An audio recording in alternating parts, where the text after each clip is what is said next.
see how it turns out. Let's do it. Forget that Facebook garbage. We don't need no stupid Facebook. No. All right, brother. All right. Harmony Organic Chocolate Milk. I've been seeing that. It's my breakfast today. I feel that. Off coffee 4 days so far. Oh, there. Congrats. Yeah, it's a huge win for me. For sure. That's awesome. I was off it for 25 years, and then I had to quit irregular heartbeat. Right. My doctor said, "Oh, you're stressed out." I said, "You say that every time you don't know what's wrong with me." And then, so I said, "What do I do? I got to work out more, or what's the fix?" He said, "Caffeine, nicotine, alcohol." Well, alcohol I wasn't ready to give up. Yeah. Who is? But pretty much given it up now. Not given up completely, but I don't abuse it as often as I used to, because that's the problem. When you start drinking, you just like, yeah, you get a couple in you, and then you're gone. Yeah, exactly. And so that's a win. The coffee was a win. Then I just got tricked into it. I was having some at my men's group on Thursday mornings. It tasted great, and I just got to a place of like, okay, well, this is the easiest one to let go. Yeah, for sure. Because, smoking's not so easy to give up. No, of course. Nicotine, anyways. Cigarettes. Yeah, but that's the whole thing of it, right? Yeah, that's why I get you good. Oh yeah, watch it. We don't make a mess there. Sorry about that. So brother, thank you very much for coming in. Thank you Everett for having Champion, me, man. as you can see on the. I don't need to. It's my old radio. And now. Yeah. And with me now is Everett Champion, because normally on radio you can't see the guy, but the title's right there, so I don't need to say. And my special guest is Everett Champion, brother. Yeah, I appreciate you coming in. Thank you for having me. It's been a long time, man. It has been. Talk to you. I really appreciated your dad grabbing me at Theater Crisp, or was it Theater Crisp you performed at? Yeah, I think so. Yeah. And Steve. Many probably know. In fact, at the party I was at last night, Jiffer turned 50 years old. I'm like, I'm having Everett Champion on tomorrow. They're like, who? I'm like, oh, Steve Champion's kid. Oh, Steve. Oh, really? Oh, yeah. Okay. There you Everyone go. knows your dad, right? Yeah. But no, I really meant a lot to him. He came up to me and said, "Hey, you remember that show?" I'm like, "Yeah." It's not. I love doing the MC thing, but I don't do a lot of it. Yeah. And I don't get asked very often. Sometimes I'll say, "Hey, you need an MC?" because I'm really into, Theater Crisp or something like that. Of course, yeah. But, I think Hurricane asked me, whatever reason, and then Theater Crisp opened for them. Mm-hmm. You opened for Theater Crisp at that gig at Front 54. Yeah. And then at the warehouse, your dad came up to me and said, "Hey, I don't know if you know this, but you said some really nice things about my, before my kid went up." And it was, I think, something just like, you know what? Was that your first performance live? It wasn't my first. I think it was probably the first three, I think. Because Okay. I remember my first show was, I opened up for, in the list of a bunch of people, I was at the very bottom, but I was opening up for, like, the CAC himself. I think it was, like, his 13th album How release. much did you love the CAC? Oh, he's a great guy. Isn't he the best? Yeah, he's one of the, charitable donator. yeah, he's just like a great dude. I remember like when I don't even remember how I even got in contact. It must have just been through Dano, because Dano's like helped me with so much at the beginning of my career and even now. But I remember going and I had no idea. I'd only ever performed in front of my school and at like maybe a few open mics.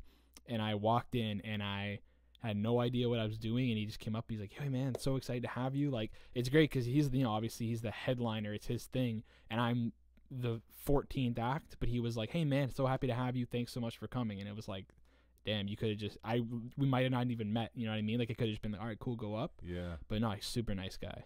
Yeah. And so, I think I said something like, "You know what, this is hard work, man, and this is this kid's first live performance, or performing in a bar or whatever." I think it was the first of some sort. It was definitely like the first that wasn't, it was like the first that was really felt like it was like a public show. Oh, okay. Yeah. And anyway, I can't even remember what I said, but I think it was something to the effect that, like, give this guy some love and support because, hey, he's a young guy and this is what they need. Yeah. You know what I mean? And I can't remember what I said, but I was so grateful for your dad. It's just a few words, and we were just talking about that before we came on air. Yeah. It's like how important it is to receive acknowledgement. Like it's kind of an ego thing, but it just makes you feel like you're on the right path when somebody comes up to you and says, "Hey, you remember that thing you said to me?" Yeah. Well, I've been meaning to tell you this for 10 years, but it changed my life, and thank you. Yeah. I had a buddy the other day. We came over for a quick hang. We got high as hell and just hang out and watch sports here. And As you do. The next day, he sent me a message. He's like, "Bro, I really appreciated hanging with you last night." And this is a quote: "You changed the trajectory of my life." Wow.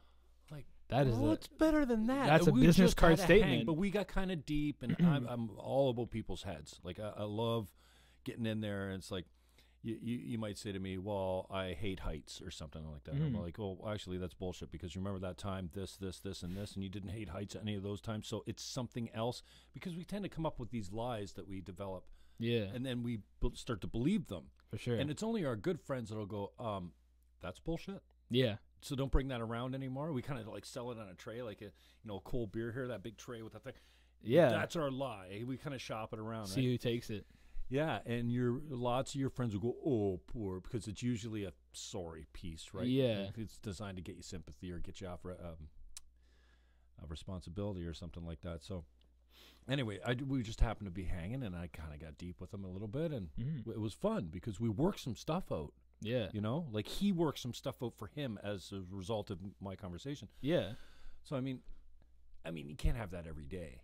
No, but when it just happens, simply like your father coming up to me at that show, it meant a lot for me because I want to know like if I'm ever having a positive impact. You know what I mean? And so that meant a lot to me. So for sure. Well, I mean, even me personally, like it was so great to have such an introduction. Like, when I used to like play for my school and back in high school, they go, Everett Champion or Easy EC, and that's it. But to have, you were introducing everybody, and the fact you even included me in the lineup, like, again, being like the smallest opener at that time, it's easy to just be like, "Okay, kid, go up for your half an hour and get out." Like, I remember I had to leave because I wasn't old enough to be in the bar. Like, that's, right. But I did really appreciate what you said back then because it was very impactful to me as well. Yeah. Like it was, like show this kid some love. It's his first time out, and it was like, oh, I hope so. Like, thanks, So that's cool, man. I really appreciate that. Now, do you look at like being the open? Like I know, kind of like the format has been. You got the opener, you got the headliner, what we call the headliner. Yeah. Right? Nobody comes on after the headliner usually, unless it's in a bar setting or something like that. And then you could have a couple openers, and it seems like the closer you get to the open, the less unheard of or the less popular the act. They're not going to put a huge act up and then a bunch of low profile openers and then the big band. They kind of step it up. Yeah, of course. But what I've found is, and I've been doing a bunch of gigs. We've done a few gigs at Sessions on the River with Chris Curry's crew. What a great place to hang out. Have you out on the river? I haven't been there yet, but I've been seeing pictures of it. Oh, and dude, it looks amazing. You gotta go. Even if you just go for an open mic, you'll have a track record. I know you got recordings down. Yeah. But it's nice to have something just off the floor that's boom. You just go up and you got a studio type recording, right? Yeah. So I've been doing a bunch of these shows, and a lot of them have been combined with political fundraisers, right? So all the acts that come out usually get a provincial tax receipt. They bill me $500 for their performance, and I pay them with a $500 tax receipt, which is worth about $375 in your tax return, even if you don't pay. So I usually combine it with, and I learned a couple things. One, it's nice to open with someone like the Perpetual Peace Project that's wholesome and kind of they want to bless the day. Of course, and then the other thing I learned is that the sweet spot is not at 11 o'clock. No. It's like 8, yeah. 7:30. So whoever that band is. Right in the middle. Yeah. You got 40 people in the room, and then at 10:30 when Theater Crisp, the headliner, or Mice and the Hurricanes come, it seems to like people go home. Yeah. And even if you got if you got a real solid headliner, you shouldn't have that problem. But I just found for a guy that's getting older, stop. I don't want to be out late. Like if I'll go see a 7 o'clock show, but if it's 10:30, 11 o'clock, I'm not leaving the house at that time anymore. My home is too comfortable. I don't need to go anywhere to get anything. And So that's why, we had a jam the other day. They started up this jam. And it's like 9 to 11. I'm like, well, how about 7 to 10? Yeah. How about 7 to 11? How about noon to 3? What are we doing? But yeah. no, I know what you mean. It's like. So do you find that, like, I'd encourage you to look at opening as you're the first experience of that show. Yeah. Not that you're just the least experienced or the cheapest actor, the most blah, blah, blah. So I know you don't care so much. You just want to be on the ticket, right? Yeah. I mean, it's weird looking back at it now because I don't often kind of look back at the stuff that I've done. But it's funny, though. It's funny just because, like, when I started, obviously, I'm at the very beginning of the bill. Nobody really knows who I am. Excuse me. But people are sober. Exactly. And I mean, with my music back then, it would kind of make sense because, it was, I would say the subject matter and everything, what I'm saying is still 100%, but I feel like the music I make now is a lot more energetic. So it's for the people that now that are, a few drinks in, they're looking for a good time. And if they were sober and they listen to it, they can get a message out of it. But if they're not listening to what I'm having to say, they can still dance, have fun. I just played at 12 Mile Lounge, like the old Pepper. You can't patronize that place. I hate to do this to you, but you don't like it? No, only because Phil got forced out by that guy, and it's just I can't support that place ever. No, not if it's under current ownership. Phil got a really bad deal in that place. Damn. Yeah, that's the thing. I didn't know about any of that. The whole family. Damn. That's too bad. They had a solid lease there. I don't need to pour cold water in your story, but no, somebody was okay. here the other day, and I kind of zipped it. I'm playing at what's it called? 12 Mile Lounge. Yeah. Too bad. Well, at least they're doing live music. So what about that? Yeah. So I don't know. It's been great because it's now I'm of age to even get into these places, which was a problem for years. But now it's great because I can go in and people are a few drinks in. They're just looking for a good time. So the last time I played there, it was with a bunch of different people. It was like Aero Styles. It was like a Danny Alonso, D-Pax, Nick B, all those guys. And I was the last, like the main openers, which is great because everybody had a chance to get a few drinks in. And it was that perfect sweet spot before there was like a co-headlining and then there was the main headliner, which was, I think, Choom Gang, who I got to meet them. They're super nice guys as well. I guess they're from the area. But it was that sweet spot and it was nice. And that's the thing. I'll kind of take whatever I can get, but that sweet spot is definitely where you want to be because especially like stuff like bars and clubs can go really late and audience do tend to leave if it's not like a huge act or anything. Right. But no, there's definitely the sweet spot, and I'm nice that I'm finally got to that area now where it's like I can now headline shows. Like I've been starting to headline shows, but I'm also can step back and take the opener spot and still hit that like target. So yeah, I mean, any spot's great. I'd still, if anybody's like, yo, can you just take the bottom of the barrel? I'll take it because it's still a performance. Why not? But the sweet spot is definitely like the place you want to hit for. So you're not too proud. It doesn't matter where you line up. You just put me on the bill, man. Yeah. I mean, I want to be as high as possible, but just to get the name out there right now, I'll take anything and get. That's the thing. It's been great because I've been wanting to do as many venues as possible and as many shows as possible. And in the last... when I started out, I was getting maybe 2-3 shows a year because I'm waiting for My Son the Hurricane to come back in town and I could open for them because a lot of people don't want hip-hop acts at their places. A lot of people, there's now like the venues like the Warehouse are fantastic because they're a new kind of breath of fresh air into the whole venue game, I would say. But now it's like I've had 5 shows in the last 2 months and I've got 3 more lined up. Like things are finally starting to happen, and some of them are I'm the headliner, some of them I'm the bottom of the barrel. It doesn't really matter to me anymore just because I'm just trying to get my name out there as much as possible in different cities. So anything where people would see me, 1 eye, like 2 eyes on me is 2 people seeing it, right? So I'm fine with anything. And what do you think's fresh about the Warehouse? Warehouse. There's no "the" there. Yeah, just very, Warehouse Concert Hall. Yeah. I think it's fresh just because Eric, the owner, he's been in kind of the music game for a while, but I think he just kind of, I don't know, he has a way of just dealing with everything and letting people kind of do what they want to do. He's super open to everything. I remember when I had my first headliner show in December back there, and I was asking him, I'd never headlined a show, and I was asking him, yo, can we do like a video screen? Can we have this? And can we have an auto-tune mic? And he's like, yeah, do whatever. I played at venues that, some people are just like, hey kid, just go up and do what you got to do, especially in Toronto. But here it's like I don't know, it seems like he's part of like the new revolution of new artists. If he's not even an artist, but the venue's not an artist either, but it's kind of the new landscape of music I think that's coming up, and he's just like super open. It's also just a great venue. Like it's Well, that's what I was going to say. If you're talking about sound quality, it's fantastic. They got it nailed, man. Yeah. And their guys running the board are talented. Amazing. As hell, Yeah. man. And anytime I know somebody that's playing and they want to bring their own sound man in it, I'm like, dude, don't do it. Yeah. I get that you want to bring your own board guy in, your board op, but there's something to be said about trusting the guy that knows the room. The guy that built the room, the guy like bought the speakers and all the mixing devices and everything like that. So, yeah, that's one thing I really appreciate about Warehouses. I mean, it's simple. It's a square box, bars at the back, so you don't there's no distractions up front, and it's just a wall of music. And it's great. They got you can never have too many subs. No. They got the low end of that thing mastered. Yeah. It's and even like the lighting is insane. I love the stage that is so high up.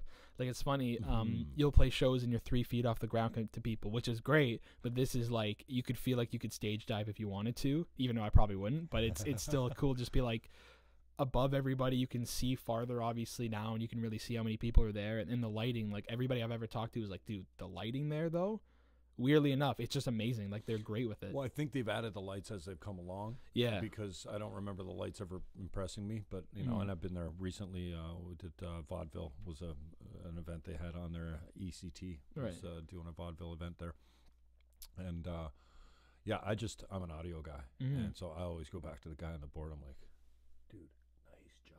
Yeah, really though. And I'm probably not the guy to walk up to him if he sucks. And says like, dude, what are you doing? Yeah. But like when I'm the guy at the back looking at the DJ and telling the board op, the DJ's trying to get your attention. Like, yeah, you know, so you don't have to worry about that there. These guys they're professional, you know. And I've only met the sound guys a few times when I've played there, but they all seem like relatively young guys. Like they love what they do. They're passionate about it, and they're great at what they do. So it's always a pleasure. And then Eric's like a gem. Like he's just a great guy to work with. And I played there maybe 3 or 4 times now, and every time it's just he's super open to, you know, what do you want to do? How do you want to do it? He's just a great guy. I love the Warehouse, and that's the thing. I want to play there as much as possible. Like I don't have anything in the works right now for a tour, but when I ever kind of decide to do one, that's where I want to start and end it. 2 shows, just one, and come back and play the Warehouse because I love it there. It's great. Cool. Yeah. Now, speaking of music, how much you got out? How many albums do you have? I have 2 mixtapes and 2 EPs, one every year for the last 4 years. Oh, okay. Yeah, with the 5th where do on we its get way. it? Do we have to buy it, or can we stream some of it? Or you can stream all of it. So you're giving it away. Giving it away, okay. Yeah. The first 2 mixtapes, because they're kind of like a lot of them are heavy sample based. So with Spotify and Apple Music, originally when I put them out, I tried having them on there, but there's a lot of problems with getting the samples cleared. So they're on SoundCloud on my SoundCloud. I thought you made all your samples. No. Oh, okay. So I used to. I do make some samples, but sometimes you borrow them or yeah, and that's why they call it a sample, because you're taking it from someone else, right? Exactly. Yeah. A lot of the producers that I know, they'll do sampling, and a lot of the time it's cleared, or a lot of the time it's royalty free stuff. But for example, like way back then, I wasn't really looking at that kind of stuff. I was like, I just want the music. I just want to do this, because a lot of the artists I grew up on were doing that, and all their projects were on their website or SoundCloud or anything. So the first 2, A Moment in Time and Aesthetic Sound, are both on SoundCloud. Yeah. And then my 2 EPs, there's no samples, there's nothing. Days of Summer and Out for the Night, those are both on Spotify, Apple Music, anything. Those are probably what people would know me most by, just because when I tell people to go to my music, you know, when you say, check my SoundCloud, a lot of people are like, oh, okay, what? But it's like, here's my Spotify. It's kind of like you're an amateur. Yeah, I mean, not that you're an amateur, but there's kind of been this whole movement of like SoundCloud rappers. Have you heard anything about that? No. So like, it's interesting because a lot of the SoundCloud rappers. So for example, like Lil Pump and Lil Peep and like Ski Mask, the Slump God, like all these different artists all kind of came up from SoundCloud, and then they kind of hit it big because they got popular off that. But it's kind of like, And the great thing is they've all branched away from SoundCloud. They're kind of, obviously doing their own things. They're all huge artists now. But the thing is with it is like they kind of get stereotyped as these SoundCloud rappers if they all have different colored dreads and they have these face tattoos and they're talking about all this trap and they're doing all this stuff, which I love. I love that kind of music, but I don't know. It's kind of become a thing now. If you're like, oh, I'm a SoundCloud rapper, it's kind of billed as a bad thing, which is weird because it shouldn't be, but it's just, I guess it really is. So when I tell people, the main thing I tell people is go onto my Spotify, go onto my Apple Music, because I would say that those two projects are my best work anyway. But for the people that really want to like get into it and really see like the older stuff, like my very first stuff when I was 15 is the SoundCloud. And I mean, the projects that are on Apple Music and or on Spotify are on SoundCloud anyway. You can stream all of it at once. I hope one day, I know Drake just did this. He just re-released his mixtape from 2009, So Far Gone. And it was the 10-year anniversary a few days ago, and they just re-released it, and they had to clear all the samples. So I'd love like one day I could just like put those out online, and put them up, because like there's a lot of good songs on there. There's a lot of kind of like blueprints for what I'm doing now. It's funny when you listen back to some of my older songs, you're like, oh, I definitely see why you're doing what you're doing now because you tried it on this project, or so there's a lot of like groundwork laid in those. So yeah, I mean, hey, check it out if you want. SoundCloud, Everett Champion, Spotify, Apple Music, everything. Try to get it to as many people. Relentless pimp. Self-pimping. So tell us about like how do you look at your music then? Like the maturation process from the early days. What was your music like? Yeah. What were you singing about? What were you weak on? What did you have to improve on? And what have you? Tell us how you see your own work, because I know we're artists. Like somebody said to me the other day, Jimmy, you're an artist. I'm like, well, I play 3 chords. Yeah. I can keep time with my heel. Yeah. But if you look at it, this is an art form. Of course. Talking to people. Of course. It's hard. It's a hard thing to do. So freaking critical. It's like before we went on air. I'm like, all that 610 work I did, when you can't see my face, and I had a producer, and you had to hit the mark for the commercials, and you didn't have to do anything to just be an on-air host. And there's a different style to radio because of the times that you got to hit. There's a cadence, and there's a kind of a real proper cadence. So welcome back. This is Jim Fannon Show. I'm sitting with Everett Champion, and we're going to talk about this now. And on the way out, it's a different cadence. And I love that. Exactly. Because I'm a radio guy. I look at this stuff, and I'm like, I'm actually going to try and design the set to only focus on the guest. Interesting. You'll hear my voice, but you won't be able to see me. I'm wondering if I'll like it more. And when I listen to it on the podcast, I like a lot more. I don't have a negative body image. I can look at myself. Yeah. Well, the point I'm getting to is I'm my biggest critic. I bet you're probably the artists are usually the most self-critical, right? I think you kind of have to be. When you look at your work from a critical standpoint, and talk to me about what you had when you were fresh and new, and that maybe has gone away now that you want to try and get back, and things that you've muted that didn't work for you that you're now perfected or mastered. Of course. I mean, so it's interesting. So like I said, I put 4 projects out, so there's a lot of time and a lot of stuff to grow from, and a lot of different attempts and different things I wanted to do. So I think when I was first starting out, it was interesting because I was just trying to do as much as I possibly could and really show to really the people that I knew. Like that was kind of it, right? It was like I didn't have a fan base at all, obviously, because I just started. So I was really like, okay, well, my friends and people, and especially I have to like this. So I was making music that was very similar to like what other artists that I was listening to. Like the first person that comes to mind is like Hoodie Allen. I don't know if you ever listened to him. So he's a fantastic artist. He's still doing amazing stuff now. But when I started listening to him when I was like 13, 14, was all sample based and kind of like fun but interesting songs, and I think that's what I really wanted to do. So my first project, I was like, it was 12 songs. Every song was supposed to be, every album I have has like a theme to it. So this one was like, it was called The Moment in Time, and it was all around like keeping in time, and there was 12 songs, like 12 numbers around the clock. Every song was totally different from everything else, and I was really just trying to see like what styles that I like. So there was like a super trap song, there was like a love song, there was a heartbreak, there was just me rapping for 6 minutes. I was like, let's just try and find what I like. And then going into my second project, Aesthetic Sound, was like, let's kind of do this on a more cohesive scale. Let's bring it up to 16 songs. Let's, you know, take the elements that I liked from my older stuff, which is funny because it was older stuff like 6 months before I put out, you know, I'm like, all right, the old stuff was cool, but what are we doing now? It's like, it literally just when I was younger, 6 months ago. Yeah, it just came out. But I was like, okay, what are we doing now? So there's definitely stems of a moment in time into Aesthetic Sound. And then every project just kind of been like taking what I know and then improving on it and kind of getting the stuff that I know I'm not good at, or the stuff that I wouldn't say I'm not good at, but the stuff that I need work on, improving that work. So going into Aesthetic Sound, I was like, you know, I'd love to do a little bit more singing. I'd like to do a lot more energetic samples. I'd like to like bring this up to a new level. Like A Moment in Time was like the blueprint. This is like building the house.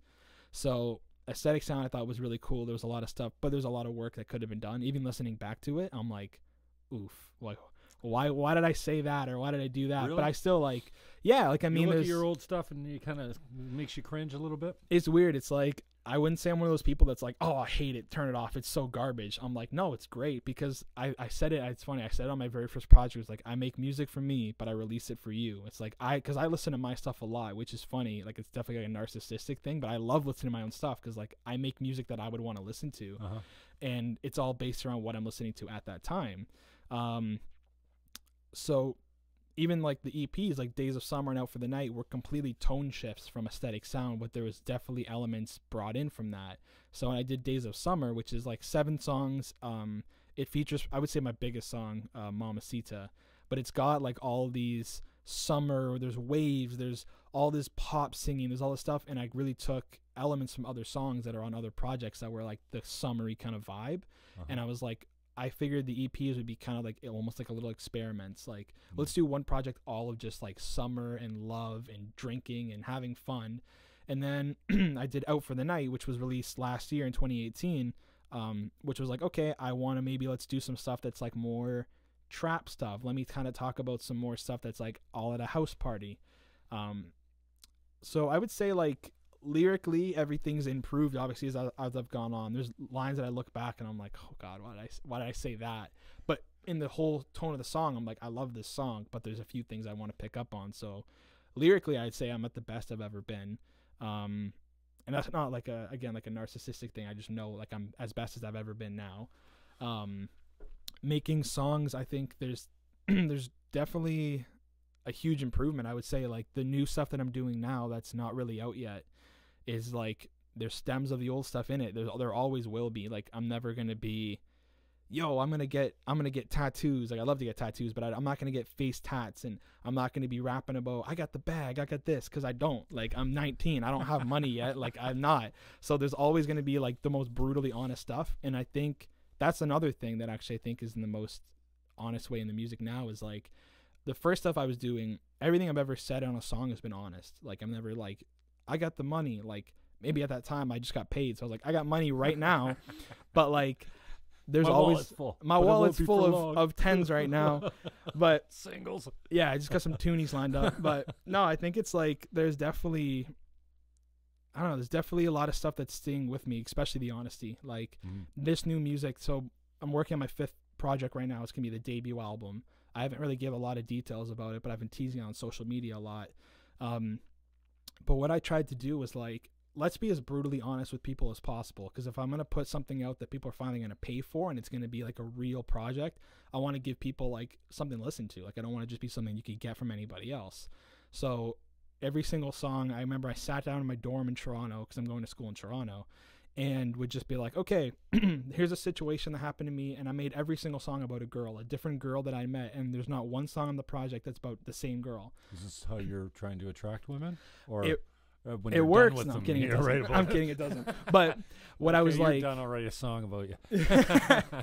But like what I was thinking was like, let's write the exact scenario, how it happened, and challenge myself to make it rhyme and make it a story that people would A, find relatable, or B, find interesting. Like, damn, that happened to him. Like, oh, that didn't happen to me. Or it's, man, I've been there. I've been exactly there. I know exactly what that's like. I love this song because it's speaking to me. When I start saying I've been there when I'm listening to an 18-year-old's music, Yeah. 19-year-old, You're way back.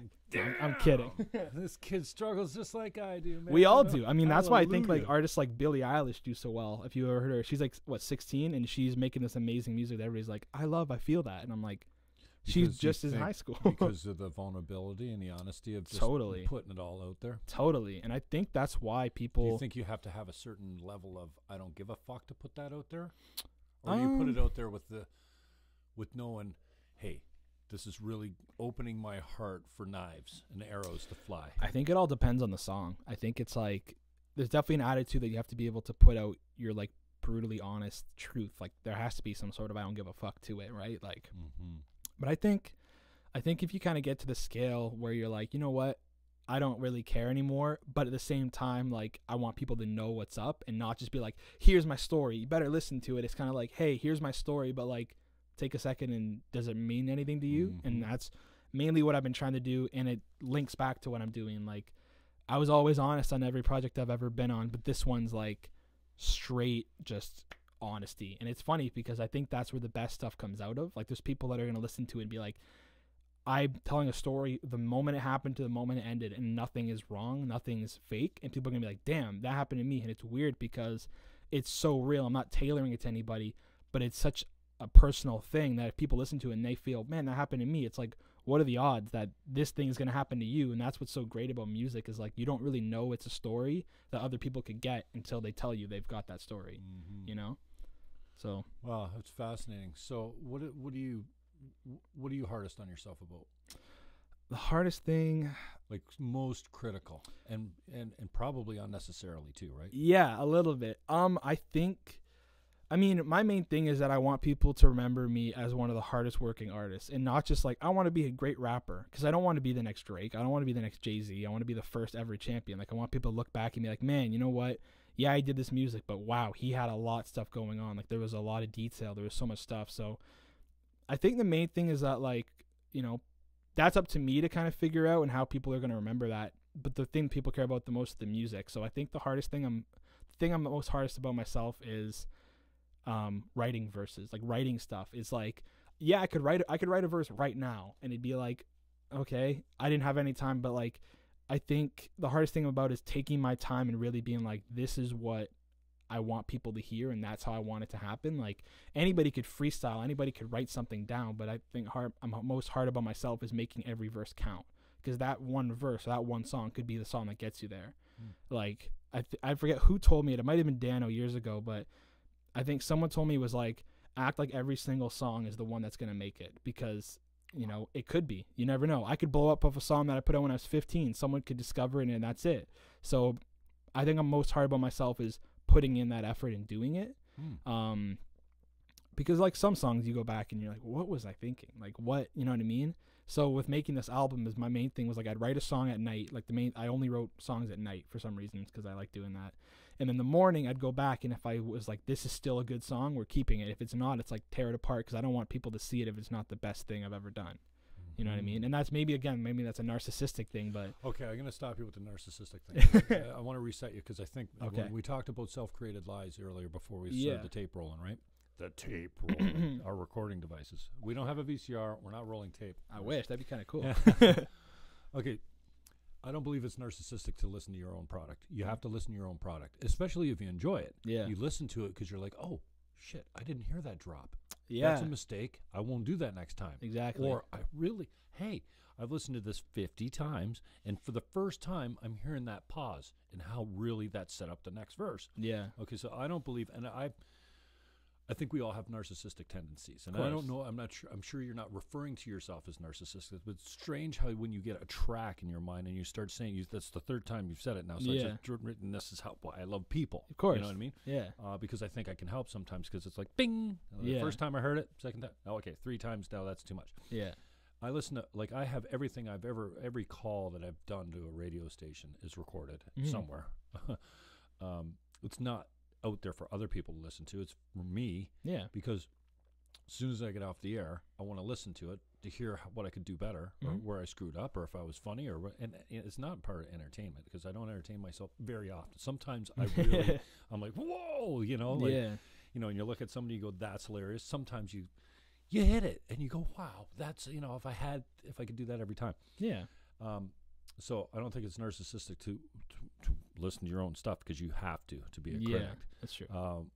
What's the second point you said something about narcissism? It flew out of my mind now. I'm not sure. That's the third time. But yeah, I think that we're all kind of on the spectrum somewhere. Of course. I think you kind of have Trump to be. in office, we know what Yeah. narcissism is all about, even There it though, like, goes. I mean, Trump is, if nothing else, he's fresh. Because we've never had a politician that Really like this said guy. it like he, you know? yeah, for sure. For So sure. if nothing else. And I never paid attention to American politics until Trump. Now I can't look away. Yeah. Now I'm really educated on Nancy Pelosi and OAC or AOC or whatever they are. And now I'm really looking at it. And I wouldn't have voted for Trump. I'm not a Trump fan. Yeah. But I wouldn't have voted for Hillary either. But so I think it's interesting, those tracks. Yeah, of course. It'll come back to me, the other instance that you made does. in reference to narcissistic, because I think we're all on the spectrum somewhere, and we really know what it looks like now. But narcissists don't care about anybody but themselves. That's true. You know what I mean? Yeah. So I just don't want you to get in the habit of putting yourself in that camp. Oh, I appreciate that though. Yeah. Maybe that's what the one thing that I'm too hard on myself on is that I know right now that I'm the best rapper alive because I have to know that. Like, I'm not saying that I'm like, yo, I'm better than everybody else, but to go up on stage and to do what I do, I need to believe that I'm the best it's ever been. Interesting. You know? So that's when maybe it comes in where I'm like, oh, but I shouldn't think that. Narcissistic mentality. Exactly. But you kind of have to. You gotta have. You that know, game, when I work on a song and I'm like, this is the best song ever made, I kind of have to think that. Like, obviously, I'm like, oh well, there's songs that I wish I would have wrote. But if you go in like, this was okay, then what are you doing? Like, you need to believe that everything you do is the best you've ever done, because then you're gonna keep making the best things you've ever done. Yeah. You know what I mean? That's interesting. Yeah. All right, so we've really gone on a deep dive, and I want to get into Dano and what his mentoring has meant to you. Yeah, of course. Whether he knows it or not, he's kind of mentored me. Too. Even if it's just a short conversation outside of my office talking about sobriety. Yeah. I had him on a few weeks ago. He lit the view count up, which didn't surprise me at all. He's got a lot of fans and stuff like that. I'm so proud of that fan or that band. I've been a fan. I like to say, I've been on your jock since the beginning, kid. And you too. Top. I've been pimping you since the beginning too. Yeah, so, and I really appreciate and, that. I love that idea that you brought forward, and it reminds me, like, when I'm sitting here with you, like it could be Jay-Z, it could be Gary Vee, it could be Dan O'Shea, it could be yourself. Like, to me, it's just like, I don't get starstruck so much. Yeah. But it's almost like I've got you here because I believe that you are that star now. Yeah, thank you. And also, even though we're all on the journey, you know what I mean? Yeah. Like, hurricanes blown up in the last 5 years. And I think it would be interesting if you come back in 15 or 20 years, when you are rolling up in a limo, and the studio's a little bit different, and I can say, I was your boy back then, and we'll still be. Hopefully, you'll still have the same head on your shoulder. And hopefully, stuff like that. So, So I'd love to come back. I appreciate that take that you brought up, because I think I look at it like, I treat you all like rock stars, and that if you're not hitting it the way you want to be, that you will be soon, and that when you do, you'll be back. Yeah, you know, to talk. Even though when you're driving up and you got handlers, and at some point I'm gonna call you and go, yeah, Jimmy, you really need to get a hold of my manager for this. Yeah, one day I get a manager, one day, but no, I'm just kidding with you. So I love a manager. Now that we talked about and we'll get back to Dano in a little bit, but I want to do a kind of a deep dive, because I don't really know you outside of meeting you a couple times. I know your dad, but and I don't know how long you can freestyle on who you are, but like I come up with questions like, I want to know, do you drink? Do you party? Do you puff? Do you have a girlfriend? Do you have faith? You know, like who's Everett Champion? Fire away. You ask me a question, I'll give you the answer. Like, just start from wherever you want and tell me, using those kind of as a starting point of like Sure. what you're up to. Because I know this whole thing, you're not supposed to say you got a girlfriend. If you're No, an artist, because I don't care. then you'll never find one. Yeah, no, Every girl wants to know you're single, or they want to buy your record. Man, no, I'm lucky enough to have a great girlfriend right now, which is great. It's funny because we were talking about it recently, where it's like it was years of like the lonely writer writing songs about, man, I wish I had this girl broke my heart, and then it's finally like I got a good girl, and it's like I can write some love songs now. Like, it's great. So I am happily in a relationship right now. So sorry, ladies, I'm kidding. There's no ladies that are interested in me, but the one that matters is all that matters to me. So yeah, well, so for anybody that doesn't really know, then I guess so my name's Everett Champion. I'm right from St. Catharines. I was born in Hamilton and then came right here. But I've been making music since I was 13. Again, right, the reason I started making music is because I had a girlfriend when I was like grade 7 or something, so not really a girlfriend. But I was like, oh, I want to express my love for you. How am I going to do this? So I remember I started writing poems, and I was like, well, this is kind of cool. And my friends were one day were like, yo, let's freestyle. Let's put on some Mac Miller, R.I.P. Mac Miller beats. And I was like, cool, let's do that. And they were like, yo, what we're going to do is like everybody take 15 minutes. We're going to play a beat and then come back and just write like a verse and come back and we'll record it. And I was like, cool. So I was like, well, I wrote poems. I was like, I guess I can do this. And it's like the most awful verse I've ever written, but it was like what I started doing. And we came back in and we just put the beat on, had somebody recording on their phone. This was like, 2012, 2013. And everybody rapped the verse, and then I went and I rapped mine, and they were like, did you write that? And I was like, yeah, no, didn't you guys write yours? And they're like, oh, no, we all copied ours from like Wiz Khalifa songs. Like, but you wrote yours. I'm like, yeah, I thought that's what we were doing. And they're like, no, but like, that's good. Like, you should keep doing that. So I was like, okay. So I started writing. Right off the bat, you had positive reinforcement. Which is amazing, yeah. But I guess to get away from the music for a sec, yeah, so I'm 19. Birthday was in December. I go to Ryerson for media production. I'm in my second year. I'm loving it. It's great. Holy Cross guy? St. Francis. St. Francis. Okay, yeah, right. So that was also a great place to be. I met a lot of great friends that I still have now. Yeah, I'm in Toronto for school. I'm making music as much as I can. I'm going for media production, so I'm doing audio work. I'm doing video work, graphic art. So I'm kind of doing as much stuff as I possibly can, and at the same time recording music. I'm trying to think of some other questions. I party a lot. I would say I don't party a lot. That's the thing.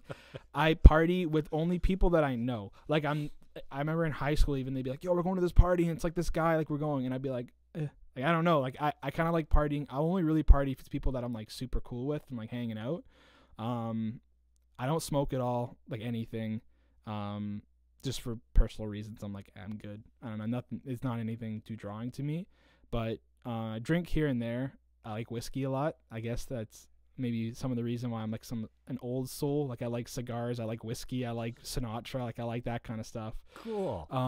But yeah, What's your whiskey? mean, just Jack Daniels. JD. Classic. Oh, JD's yeah, classic. Tennessee whiskey. That Yeah, ain't whiskey. it's not bad. Yeah. Fireball's good too, though. Too much sugar. Yeah, a little bit. What do you drink? JD straight or? JD straight or like Jack and Coke, just simple okay. stuff. Like Yeah. I don't know, I'm not one of those guys that's like going crazy. Like I like Single malt scotch and all that kind of stuff. Yeah, I'd love to go to like a whiskey and like cigar club one day. Like I think that'd be dope. But I don't know. I kind of keep everything pretty simple. I can only drink like Coronas and Kronenberg, like 1664. Light beers. Yeah. I don't know. I love having fun. Obviously, I made a whole album about being at a party, but at the same time, I'm like, I like hanging out, but I'd rather be doing work. As like weird as that sounds, like I'd love to just be like, I'd rather be at the party, or I'd rather be at home with my friends hanging out than at some big party. Like I'm in university now, so it's like, oh, these big parties. Like, I mean, it's nice because at Ryerson we're in the city, so there's no parties at all. You'd think there would be condo parties, like nothing. And maybe it's because I don't involve myself with that scene. But I mean, even last year, me and my friends, we'd go to like a few of the UFT frats, and I'd walk in and I'd be like, this is great, this is cool, but like I can only be here for an hour. Like I'm not going to stay here. I'm not going to pass out here and wake up tomorrow morning. I got stuff to do in the morning. Like I got a life to live, That's not knocking anybody that likes to party. All my friends, like, we love having a good time, but I don't know. I turned 19 in December, and Haven't been to a bar yet. I just bought beer for the first time like 2 weeks ago because we were having like a potluck at my house. Like, I don't know, I'm not like a crazy party guy, which is funny because I'm sure people that are listening to this may have heard my last project, Out for the Night, which is all takes place at a house party. And I'm like, I'm drinking this, I'm doing this, which to an extent is true when I'm at a comfortable setting. But yeah, I mean, I don't know. Right now, I'm the happiest I've ever been, which is weird. I'm only 19, so there's not a lot to build on from that. But no, I'm happy. I'm making the best music I've ever made. I have great friends. I don't live too far from home where I'm homesick all the time. I can come home on the weekends, no problem. Got a great girlfriend. My family's doing well. So yeah, everything's great right now, and it's just trying to, make the name more public, get the brand out there more, and then, when I start releasing the singles for the album, and I want people to be ready for them. So, yeah, that's me. Cool. So, what do you do for money? I work. So I work at the Outlet Mall. I worked at Saks Off 5th. So I've worked there since I was 16. I also worked for Bell. Like I worked for 105.7. I worked for Easy Rock. I worked for Hits FM during the summer as like a I forget what the exact name was, but I go runner, promotions guy. Exactly. So I'd go to events. We'd set up the tent, and I'd be there for 6 hours, handing out stuff, talking to people, trying to get the brand known. Great job for a guy like you. Yeah, it was great. It was good money. It was great hours. It was it was nice because I got to go to all these festivals and all these events where I was like, oh, next year I want to play here. Write it down. Great. Now I know where I want to. Now I know these festivals that I probably didn't know of before. But yeah, I'm always working, like trying to, there's, as you know, and I'm sure a lot of people have said, there's not a lot of money in streams for music. Like there's a little bit coming in, which is nice, but it's mainly shows, and then just straight work is not as like a music thing. But I've been playing a lot more shows lately, which has been nice. So money's coming in from there, but yeah. Yeah. So you got to have a real job to do what you love for passion. Which is great because I love the jobs that I work when I'm not doing music, and then if I can make money from music like a little bit I am now from shows and streams, it's like great, let's even those up, you know what I mean? But yeah, no, everything's cool. It's like you're in a good place. Yeah, wow. It's nice. I'm off drinking like pop and stuff, so I'm just drinking water, keeping healthy. Got to get that summer bod, so that sugar is no good, man. It's not good, Yeah, and you can drop 20 pounds. I dropped 20 pounds in just a matter of weeks just by going on no carbs, no sugar. Congrats. That's amazing. Yeah. That's I'm awesome. off it now, but I need to get back to it because when you got to be prepared to eat just meat and cheese and greens and no starch, no bread. Yeah. Like bread is like a butter delivery service for me. Yeah. I feel that. Being Italian, I'm like, where's the bread? Where's the olive oil and the vinegar? What are we doing, Italian. So who's Italian in your family? My mom's side's Italian. Oh, okay. So I'm half Italian. I don't think I've met your mother. I don't know if you have Terry Champion. Okay. Maybe I don't know if you met her or not, but yeah. So I'm half Italian and then half British, which is weird because it's obviously not a country, but it's well, usually British means you're like a Heinz 57, all kinds of white things. Yeah, exactly. Like my dad's side is like one grandparents from like England, Scotland, Ireland, Welsh. They're from all over. Yeah, so German. Yeah, half Italian, half British. I would say. Cool. But, yeah. So you got some roots. Some roots. I'm trying to put the Italian more into like my character. Like that's why I like Sinatra. I love Frank Sinatra. Like I love that. I love whiskey and cigars. Was awesome. Oh, amazing. Yeah. Even though it's kind of like, and I think that's the other thing you refer to, like I'm writing the best music of my life right now. That's not a narcissistic thing to say because you expect to be like you don't expect to be good and then you hit a valley and then you get good again and then you're garbage again and stuff like that. It's similarly, we've never been at a better time to live. Like, I'd love to grow up. I'd love to walk with Jesus back in the day, but come on. Throwback. I love my cell phones. It was great in the 40s and the 50s and the 60s, and we all had those. But, like, for people that are bitching about what pronouns they want to use, like, are you kidding? Like this is what you got to be worried about. This is the best time. Yeah, we're definitely in like a great time right now. Well, it's only getting better. Yeah. Like I mean, we've come out of some really bad stuff, some war and slavery and just, way we treated people and just racism and stuff like that. We're better than we've ever been right now. And you guys time to complain about this kind of stuff? Yeah, I mean, like, if you went out your door and you had to worry about the Black Plague, that'd be quite the time. Yeah. So yeah, I think similarly when you say, "Hey, I'm writing the best music I've ever written," that is it's definitely true. And I mean, that's the thing. I think we're at like a great time. Obviously, there's still a lot of problems going on. Like there's a lot of like shitty things happening. We got a long way to go, but we've long way to come go, a long but way in only 50 or 60 years. I mean, it hasn't been that long. We've been. I mean, it's a great time right now, at least, to be a teenager, just because it's nice to see. It's weird. It's like a lot of people live through all the bad shit. You know what I mean? Like all the wars and all this horrible stuff that's gone on, which is nice because it's not nice that people that live through that, but it's nice because now we've kind of got the aftermath of what's happening. And there's a lot of problems that we as like teenagers and as youth that we have to fix. Like the earth is destroyed. Like, so we're working on that. We're trying to fix that. There's still a lot of problems with, police in the States and racism and a lot of shit, but it's at a good time now where people can, hopefully we can figure out these problems. Like they've happened for so long. It's like, the generation before us was, it seemed like now we're the generation that's like, okay, can we just like put all that shit aside? Like, can we fix the problems that we have? Like the earth is fucking dying.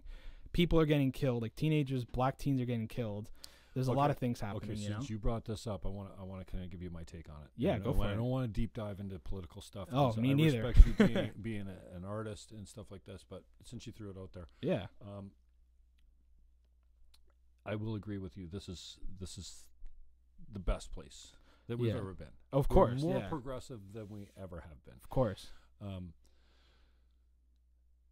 For me, what I'm struggling with right now is freedom of speech and truth.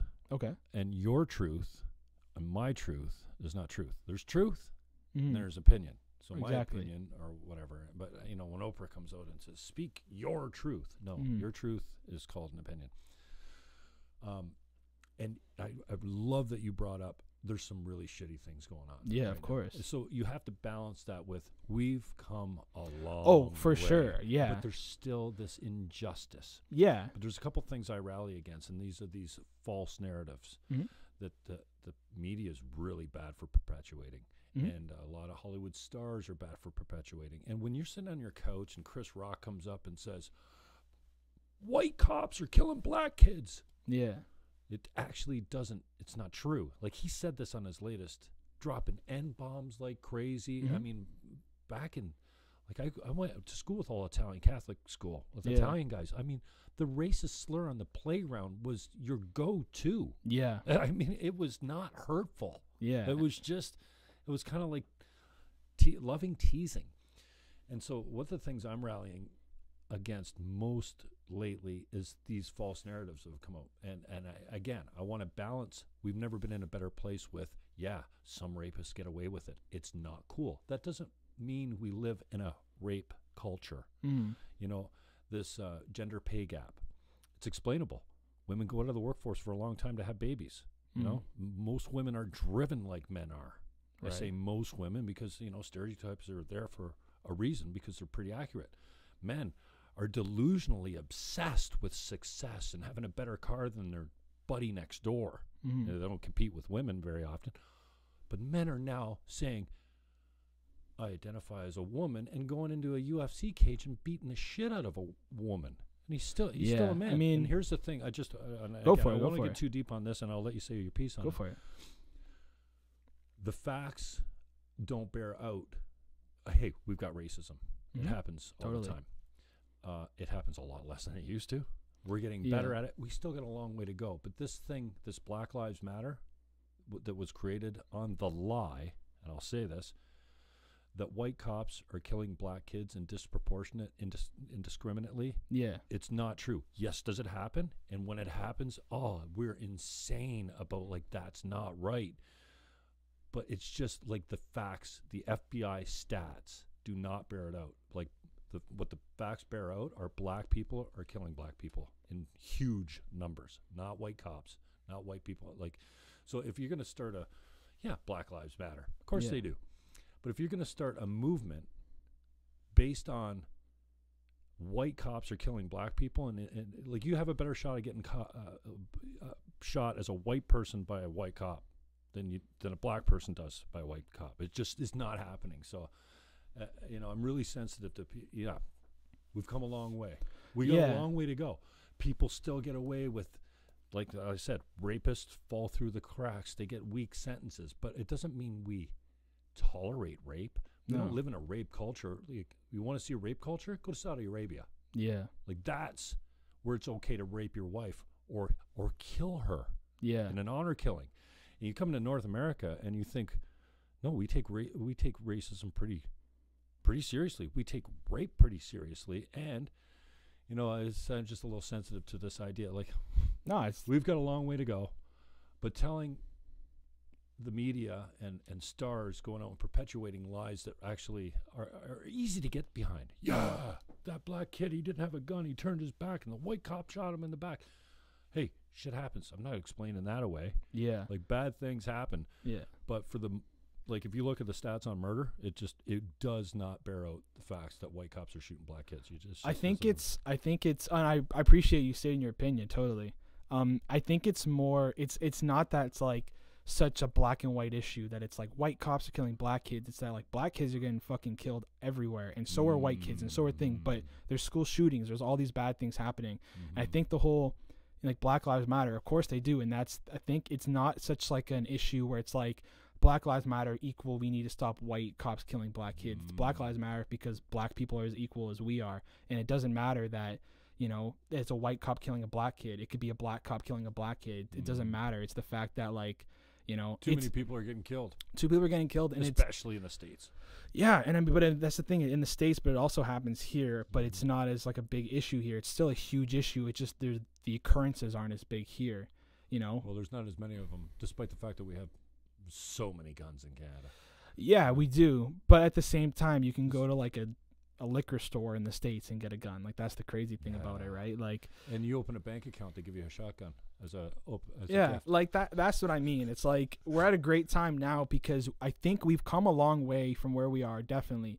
But we're at a great time now because we've realized what the hell has been happening. Like, the generations before us, and I don't mean to isolate you and your generation, but it's like, don't ever say that again. Yeah, I'm your generation. My generation. But it's like, you know what I mean? Like, years before us, like, fucked up the world, and it's like, great, thanks guys, like, putting it in our lap. And it's like, yeah, there's huge problems, and it's like, I don't know, for me, I'm one of those people that, obviously, I'm some white Italian kid in a black culture of hip-hop. Like, that's, people may look at me being like, what are you talking about politics, and what are you talking about this stuff? But it's like, black people are getting killed, and that needs to stop. The earth needs to be saved, and at the same time, like, just giving my opinion about it, like, I'm totally with, do whatever you want to do. Believe, if you want to identify as whatever, like, do it. Like, I think there's so much criticism on people that you have to be this way, you have to think this way, and you have to do this. And it's like, at the end of the day, it's like, who cares? It's like, you know what I mean? Who cares what you call yourself, but yeah, it's like, at some point, truth has to enter into the equation. I mean,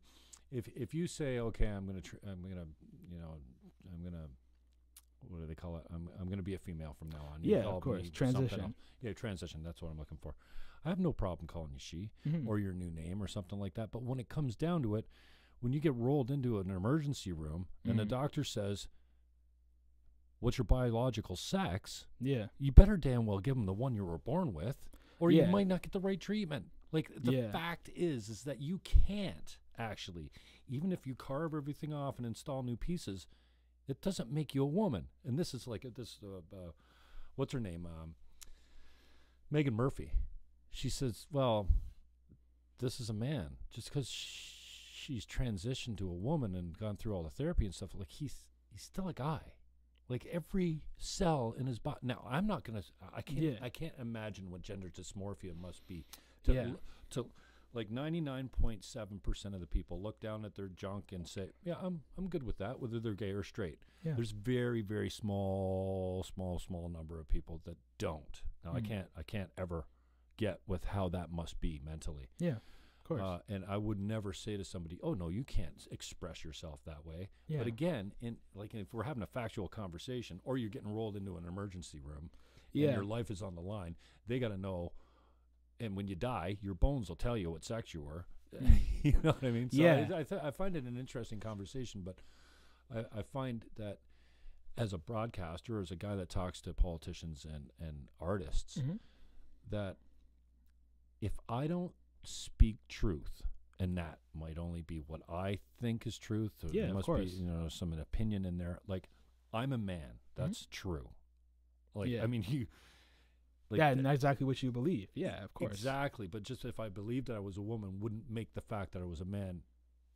Yeah. False, I mean, I think so that's the thing. It's like a sensitive subject, right? With facts, I mean, that's the thing. I don't really have a statement on that just because, like, obviously I'm cool with what I am. I'm happy. I know what I am. But for people that don't, like, it's definitely like a hard thing to go through. Can't imagine. And that's the thing. It's like, I don't know. I feel like I don't have a place to say on it just because it's like I have no idea what that kind of stuff is like. And it's like raped if you've never been raped. You can't speak about being pregnant if you've never been pregnant. Yeah. So, it's hard to kind of get into that. But at the same time, I get, people believe what they want to believe. And it's like, I don't know. I feel like we live in a world where people are just too opinionated about some things. I'm not saying you are at all. Don't get that the wrong way. I am by a long stretch. I am. And I think this is, hey, it's interesting that you talk about the Earth melting and that we're destroying the Earth. I think there is some truth there. Hey, I ran 10 elections as a Green Party candidate. I know, yeah. Like, I come from a long line. Like 1993 was my first election. I was 24 years old, and I fell in line with the left.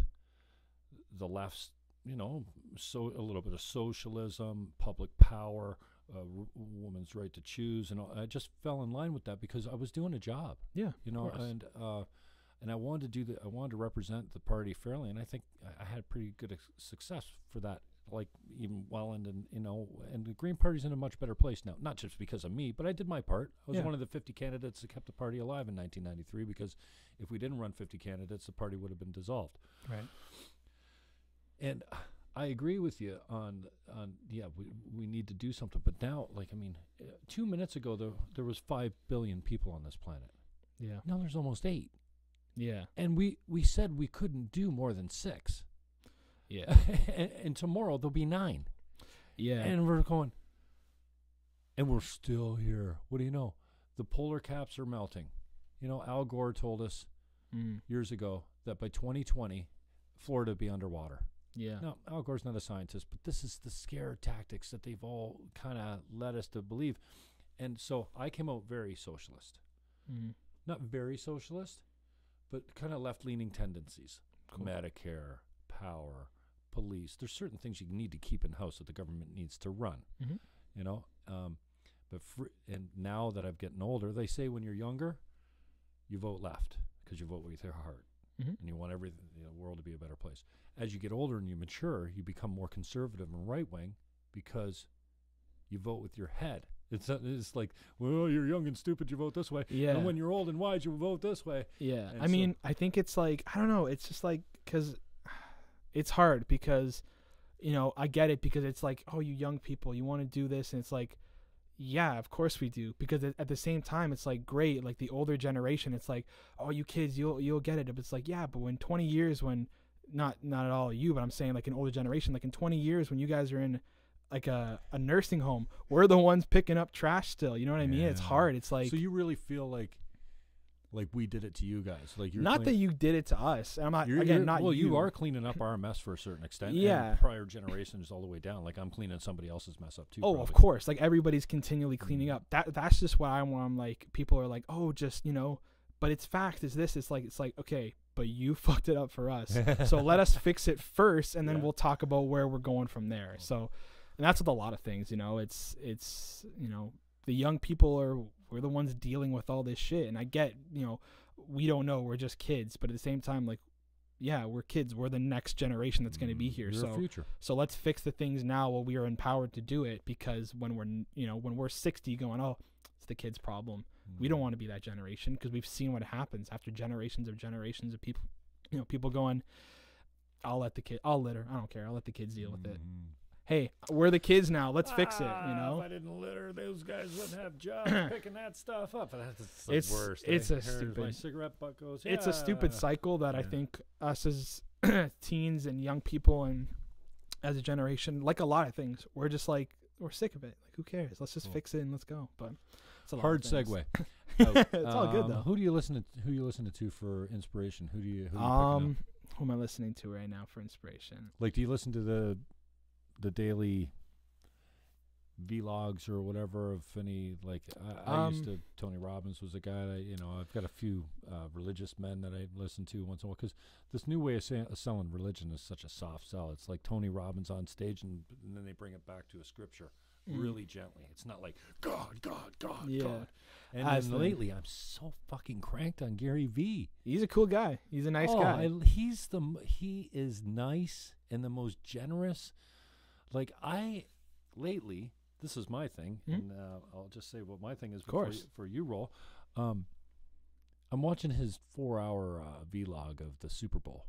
Oh, that's dope. Like, he's just walking through Radio Row, Media Row, whatever they call it, and everyone, DDP comes up to him, Diamond Dallas Page. I don't know if you know, he's an old wrestler. Yeah. He got Jake the Snake clean at his house. A great movie, The Resurrection of Jake the Snake. If you've never seen it, check it out. I'll check it out. There's just DDP coming up to him, and everyone, hey Gary, hey, how are you? So nice to meet you. And he's like, what's your name? He was getting everyone's name, and of course, everyone wants a selfie. And I watched this for about, it's a 4-hour vlog. I watched it for about an hour and a half, and I couldn't put it down. Yeah. It's like 3 a.m. I gotta go. I'm doing video directing at church. I got to be up in 4 hours. I cannot put it down. And then when I shut it off, I can't get to sleep. It's interesting, right? Like, He's so generous. It's like, hey, Gary, can I get a selfie? Absolutely. Yeah. 100%. What's your name? Click. See, and he's multitasking. I just think he is such a sweet, sweet guy. You know, a Jew from Bosnia? Yeah, I think so. Or no. It's Russia. What's the name of the town he comes from in Russia? Anyways, he's a Russian Jew. Yeah, he's from that side, yeah. But But- he's like one of the people that I would say, like, my kind of side of that is like Logic. Logic is an artist from Maryland. He's a huge rapper nowadays. But he's one of the people that I've taken a lot of inspiration from him for a lot of things. Like, I wear these glasses because he had similar kind of glasses. I also need glasses. But, one of the things he does having to do with Gary V is they've done a few videos together. But they've done stuff where Logic, the main thing that I love about him is that he goes up to somebody and they go, yo, I love you. And does the thing. Shakes their hand, not just, yo, bro, thanks, peace. It's, what's your name? Thank you so much. Thanks for coming. Like, shakes their hand. Thank you. He asked them, Eye contact. Do you want a picture? Instead of, hey man, can I get a picture? He asked them, would you want a picture? Would you want this? Which is, for someone that's just starting out in music. Someone to look up to. Yeah. Like, it's great. It's fantastic. I now am starting to get fans, which is insane. Like, it's so weird to me. Whoever thought? Yeah. I'm like, thanks. That's not what you started out this. No. Did you always want to say? I mean, I've always wanted, like, Yeah. I've always wanted to be, huge, but it's great because it's finally starting to happen. Like, there's a guy who always comes to my shows named Brandon Russell, I think, or Russell, the nicest guy ever. And every time I go to a show, I play, he's there. Hey man, I love it. And I told him next show I have at home, I'm going to bring him up on stage and we'll just have a good time together. Cause I'm like, the people now that care about it is the people that are always going to care about it. So that's why I want, what's your name? Where are you from, man? Thank you so much for coming. I appreciate you coming. I know you had stuff to do tonight. Glad that you spent the money and came to see me do what I want to do. So I took a lot of cues from Logic in that sense. I'm trying to think of other people that I'm big on YouTube, but nothing that's like music related. I just kind of watch a bunch of stuff. Who else am I listening? I'm listening to The Weeknd a little bit. Do you mind if I just check my iTunes who I'm listening to right now? Go for it. I know we're live on YouTube. This thing's still. Hey, we've been up for an hour already. Damn, I'm good to go as long as you want to go. So I've been listening to. It's weird. I'm listening to a lot of Italian jazz from 1996. There's some Italian jazz. Italian jazz. You're Italian, but if I try to say that, I get kind of you can't say that, you Irish. I'm listening to the Beatles a little bit. Logic. The Beatles, eh? Yeah, I've been getting into the Beatles a little bit. I feel like I should. Listening to them a lot. Listening to a few bands lately. One called Coin. They're from Nashville. They do like pop indie stuff. I've also been listening to like local guys. Like yeah, let's talk about that. Yeah. Don't let me get done with you before we talk about Dano too. But who you crushing on locally? Locally, man, I was saying to this to a few of my friends recently. It was like, if people realize it or not, there's this new generation of artists that are coming out of this area that are just, give us 2-3 years and we're sweeping this whole place. Like, I'm telling you, like artists like Nick B and Deepax. I don't know if you ever got the chance to meet them. Fantastic guys. They just started doing rap in the last, I think, year or two. Amazing, like fantastic guys. We've played a few shows. Nick B actually opened up for my first headlining show, so he was amazing. But even not even rap, like there's them. There's Valerie Borghese, like the superstar. She's insane. We got a few things coming together. Sexy and just old. She's school. amazing. She's like one of those.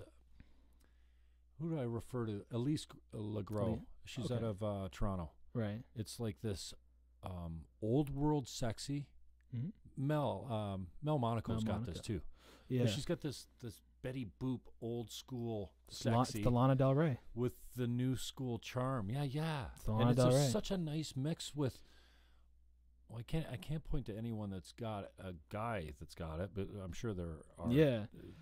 I just don't see them that way. It's funny. Mm-hmm. Valerie is. Valerie, my dad, of all people, is the one that says, "Hey, you know Valerie Borghese?" I'm like, really? I think I know her mom, maybe. Mm-hmm. And then it turns out, yeah, Lucy's like I worked with Lucy. Oh, I nice. love Lucy. And Val is just such a. I bumped into both of them at the market the other day, and I'm just like, I could talk to you guys all day. They're so amazing, sweet, right? And talented too. So that's I'm glad what I mean. You brought like, her up, yeah. Yeah, we exclusive, but for this new album, yeah, Valerie's all over it. Like, we're doing 3 songs together on this new album. She does a voice acting job for me on this album. I got her on it, and that's what I mean. How did you pick that groove, man? Man, it's I did saw you know her. No, I saw her at a show. You know what's crazy? So, and one of the other people on this list, on her? I was like, holy crap, she's insane. Well, the reason I met her is because my best friend and arguably the most talented artist in this whole city is Nico Tripodi, Nico TK. Like, he's insane. Like you, if you haven't checked him out. She brought up Tripodi's name too, and I'm wondering if Jessica. I know Tony and Steven Tripodi is his father. Yeah. Oh, Steven Tripodi. Yeah. Yes. Well, Steven is Tony's son. Yeah. And then Nico. So Tony's a realtor. Yeah. I call him the Godfather. One of the coolest guys ever. Yeah. Old school Italian guy. We love him. Taught me a lot. Oh, love him. And Steven's the naturopath, right? I'm not sure exactly what he is, but he is in that field. Yeah. So Nico, if you haven't ever checked out Nico, there's one thing you need to do tonight is check out Nico, because he's the most talented kid in this whole city. But Nico is one of my best friends. We went to high school together. Oh, okay. So he was like, yo, I'm playing this show, this like artist showcase, and it was hosted by this girl named Ola. And I'm like, okay, I didn't really know Ola at all. I'm not sure if you're familiar with her. She's an amazing songwriter. And I was like, okay, I'll go. It's at the Warehouse. Sure. So it was them. It was Nico. It was Chloe Rabideau. I mean, amazing as well. I think it was Jin, like Nicole Sermonera, if I'm not mistaken. Oh no, I don't think she was there. That was another show. But Valerie came up, and I was like, who's this? And she was killer. And I was like, I remember I walked up to her. I was like, I'm getting you on my album. I was like, I don't have an album yet at that time. I'm like, I'm getting you on an album. She's like, let's do it. I love it. Let's go. She's open to everything, almost anything, it seems like. Yeah. Really nice girl. So there's like, okay, so there's Nick, there's Dylan, so Nick B and Deepax, there's Nico, there's Valerie, there's Jessica Wilson. Amazing. Like, obviously you just talked to her. She's a fantastic singer. Super nice girl. Like, I love her. There's, who else? There's Sophia DeLuca. She's amazing. She's also on the album. There's Jin, Nicole Sermonera, her band. Like, Filthy. Jin as a unit is so amazing. Filthy. I know people sometimes single out Nicole. I've ever seen, yeah. Amazing, but Jin Ivan's themselves great. Joe's great. Yeah. Nicole's also on the album. I'm trying to think who else. She's killer. Such a stud. Yeah, she's insane. And she's got this I don't give a fuck nonchalant attitude. I know she does, but it's just just like water off a duck's back, it seems. She's crazy. And that's the thing. I think there's this new generation of, there's these bands that, like, My Son the Hurricane's a great example. They're fantastic. I love them. They're amazing. But they're appealing to an older generation. You know what I mean? Whoa. But I'm saying, mean? because older kids. What? Like me? No, not older than you. I'm just saying. Younger than me. Older.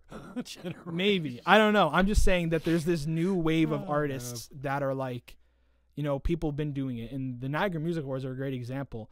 we're now starting to get nominations and win these awards, where the last few years it's been these people like Brad Battle, fantastic dude, he's amazing. Mel Monaco, never got the chance to meet her, but her band, she seems like an amazing person. Huge game. Yeah, of course. Huge game. And that's the thing. I like that there's these established artists that are doing their thing. They've been doing it for so long.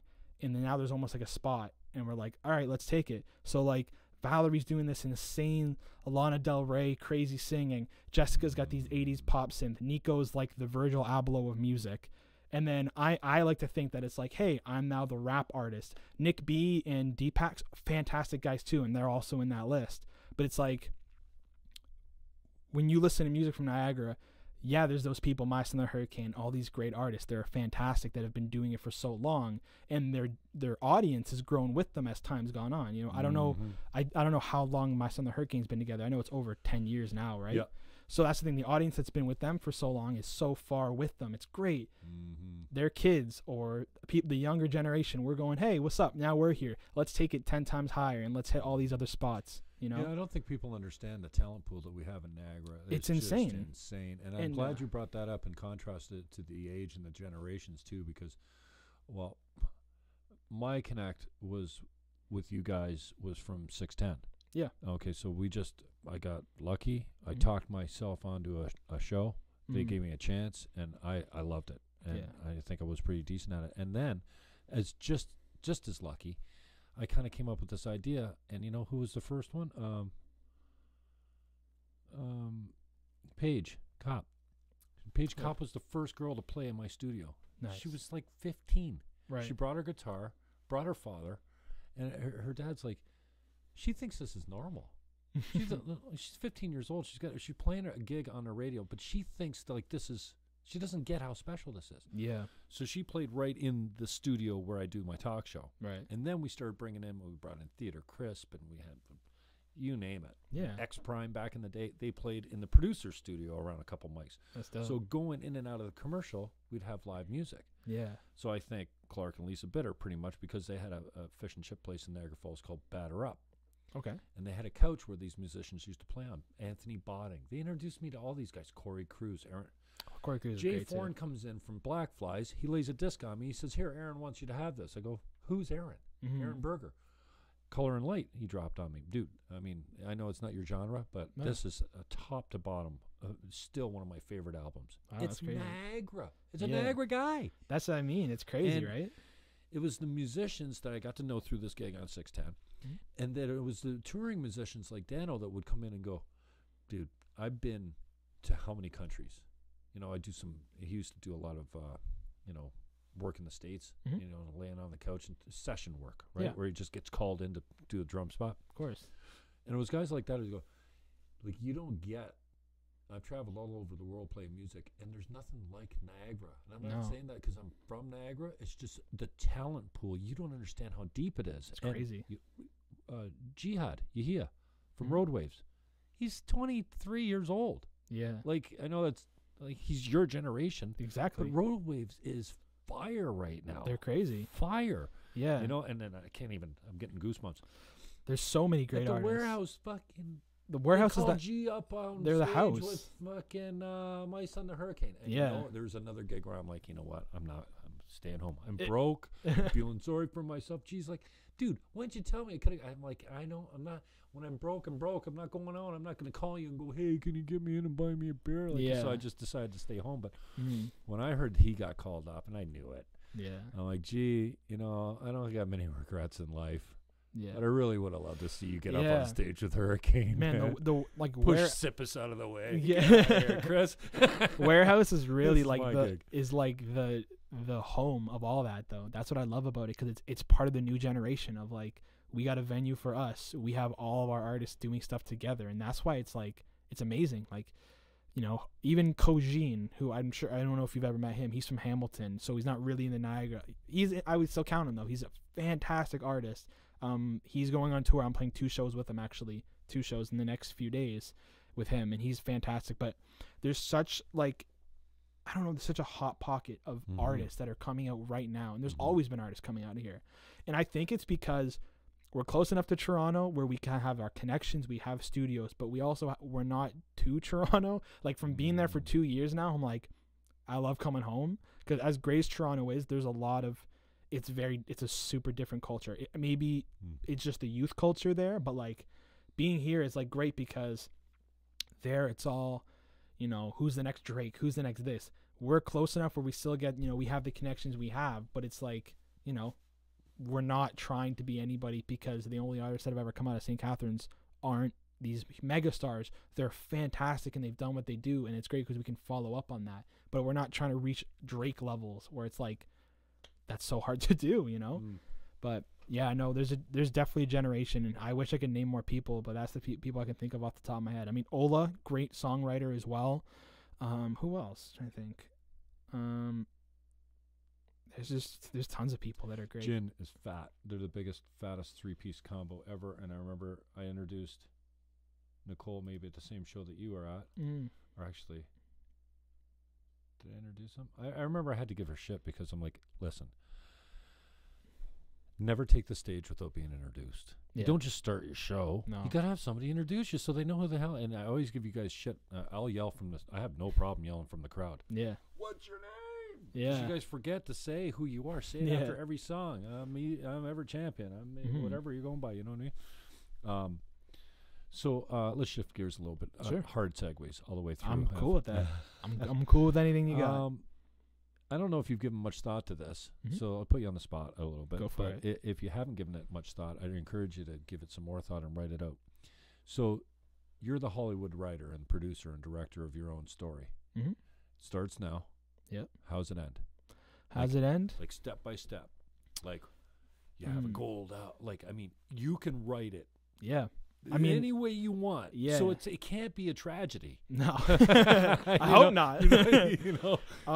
I would say, you know what? There's definitely checkpoints that I'd love to hit. Okay. You know, I've these are ones you've written down and thought out. And given a lot of I mean, I planning have like on my laptop. I have like a business plan. You okay sharing that kind of stuff? Oh yeah, okay, of course. Cool. So I finally hit off one recently. I finally headlined my own show. That was amazing. I finally got to do that. A ticketed event that you got paid for. I got paid for.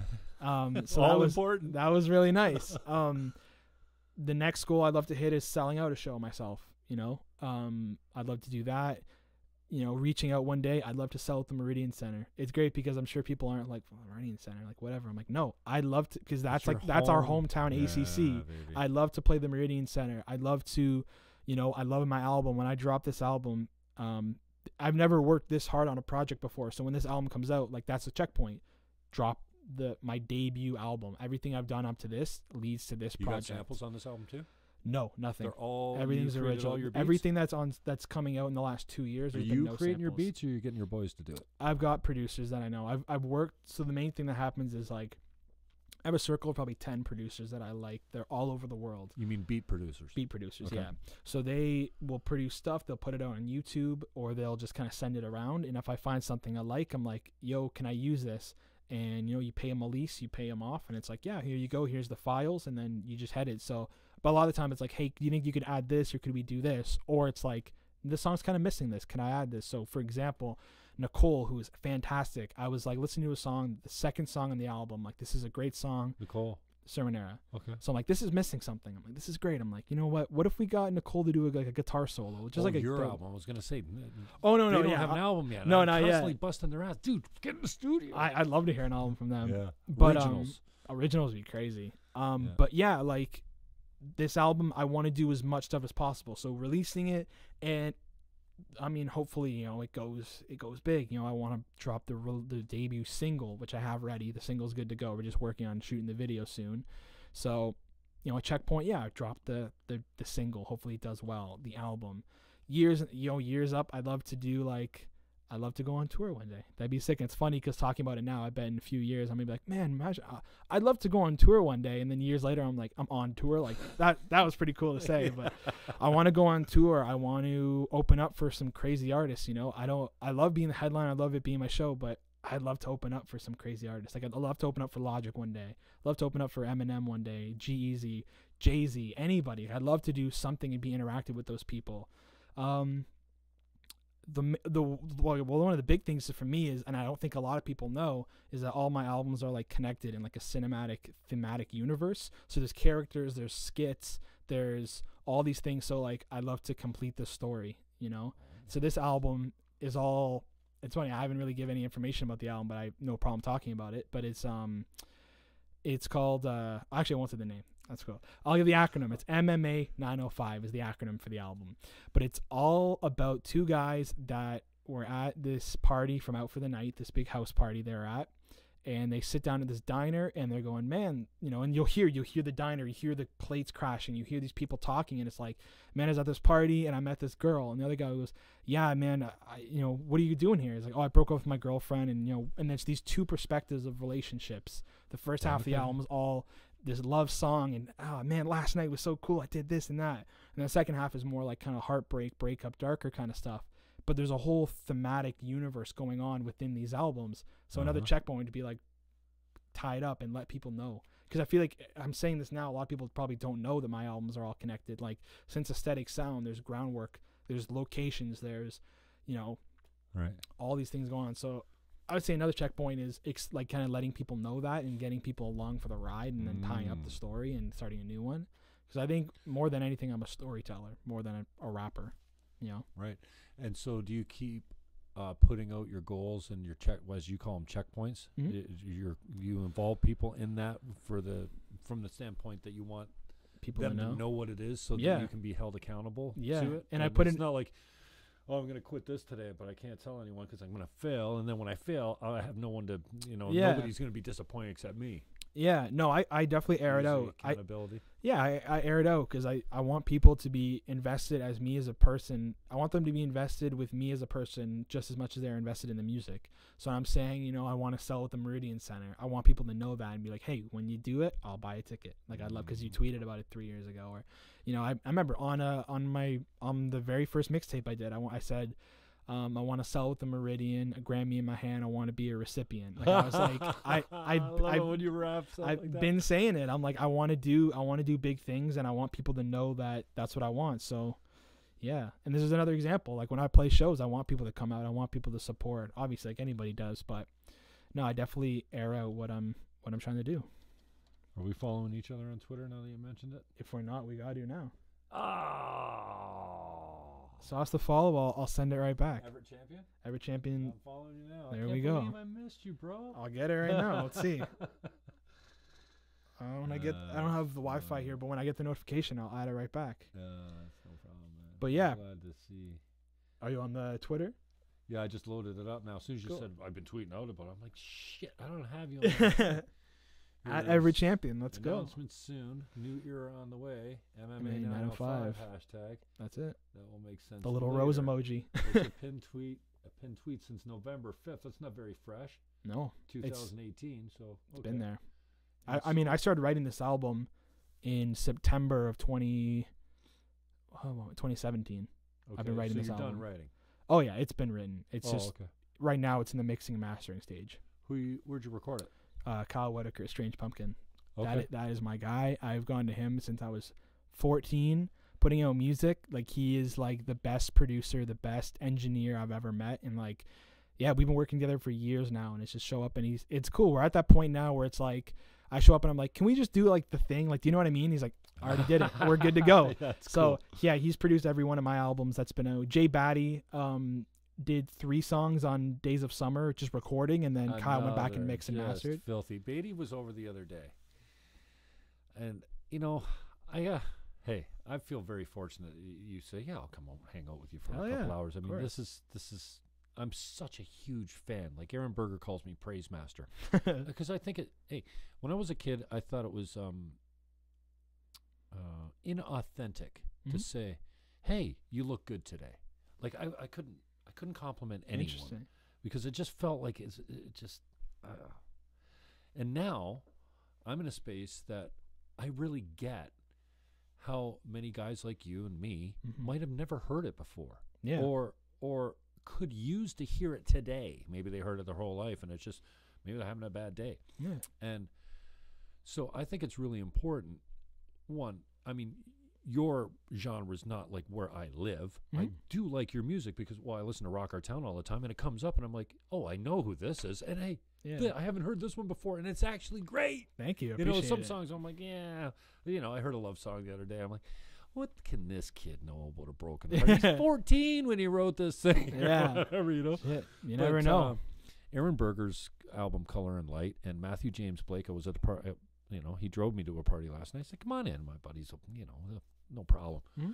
And it was cool. It was cool because I've known Matthew for a long time, and he's never really hung around with my crew. So to see me with my crew was cool for him, because he's like, hey, I didn't know you were a fucking electronic salesman back then. I go, oh yeah, one of the best. Yeah. You know, for sure. And but I make a point of telling Aaron and everyone, and like last night at the party, I said to MJ, this kid's one of the best musicians in Niagara. Like truly, like he's 36 or something years old. He's like, fuck, and I was telling Billy yesterday, my brother, we had a job down here. I said, no, I'm putting Aaron Berger on. I'm putting the whole album on. It's called Color and Light, and I love it, top to bottom. And I think you'll like every song on it. And everyone that plays on the album is hugely talented. So I put it on, then it ended. Then I put up Matthew James Blake. Heroes comes up. He played that live. Make Me Say came up. Just a beautifully written, produced, and everything song. And then 3 songs in, I hear this. I'm like, oh, this is cool. This is MJ too. I'm telling Billy, my brother, okay, this is Matthew James Blake. You met him before, blah blah blah. And then I hear me talking. Dude, it's an interview. Really? Like, he played it right here. That's crazy. And I got the mic's positioned well. I'm getting better at it. I'm Yeah. still not pro, but it sounded almost, and I say almost, studio-like, because, Yeah. you know, that's why I throw all the, you know, the blankets up and stuff like that to take the echoes out and everything. The point of the long road that I'm taking, it is the Jim Fannon Show for a reason, There you go. is I don't think people get acknowledged enough. No. Like Aaron Berger's album Color and Light was stuck in my deck for 6 months. Mm-hmm. I cried and laughed and got angry through that whole album. Like, you know, Yeah. a certain time in my life when every song meant something different to me. And I love the love affair that you go through with an album, Oh, right? I love it. Yeah. Like, track 3 is called In St. Catharines. Ooh, So, that's cool. Okay. Yeah, yeah. Well, it was even double cool, because when I was driving the Beamer, when Mhm. I put the disc in, Mhm. it'd tell me what the song's name was. Oh, that's dope. So I hear the In St. Catharines. I'm like, In St. Catharines. I looked down. Oh, the song's called In St. Catharines, right? But I would always skip over Calgary with song 1 to get to 3, yeah. because I wanted to hear In St. Catharines. Of course. So, but then when I got in the mode of like just starting on 3, Yeah. and listening to the whole album, then I'd never came back to 1 and 2.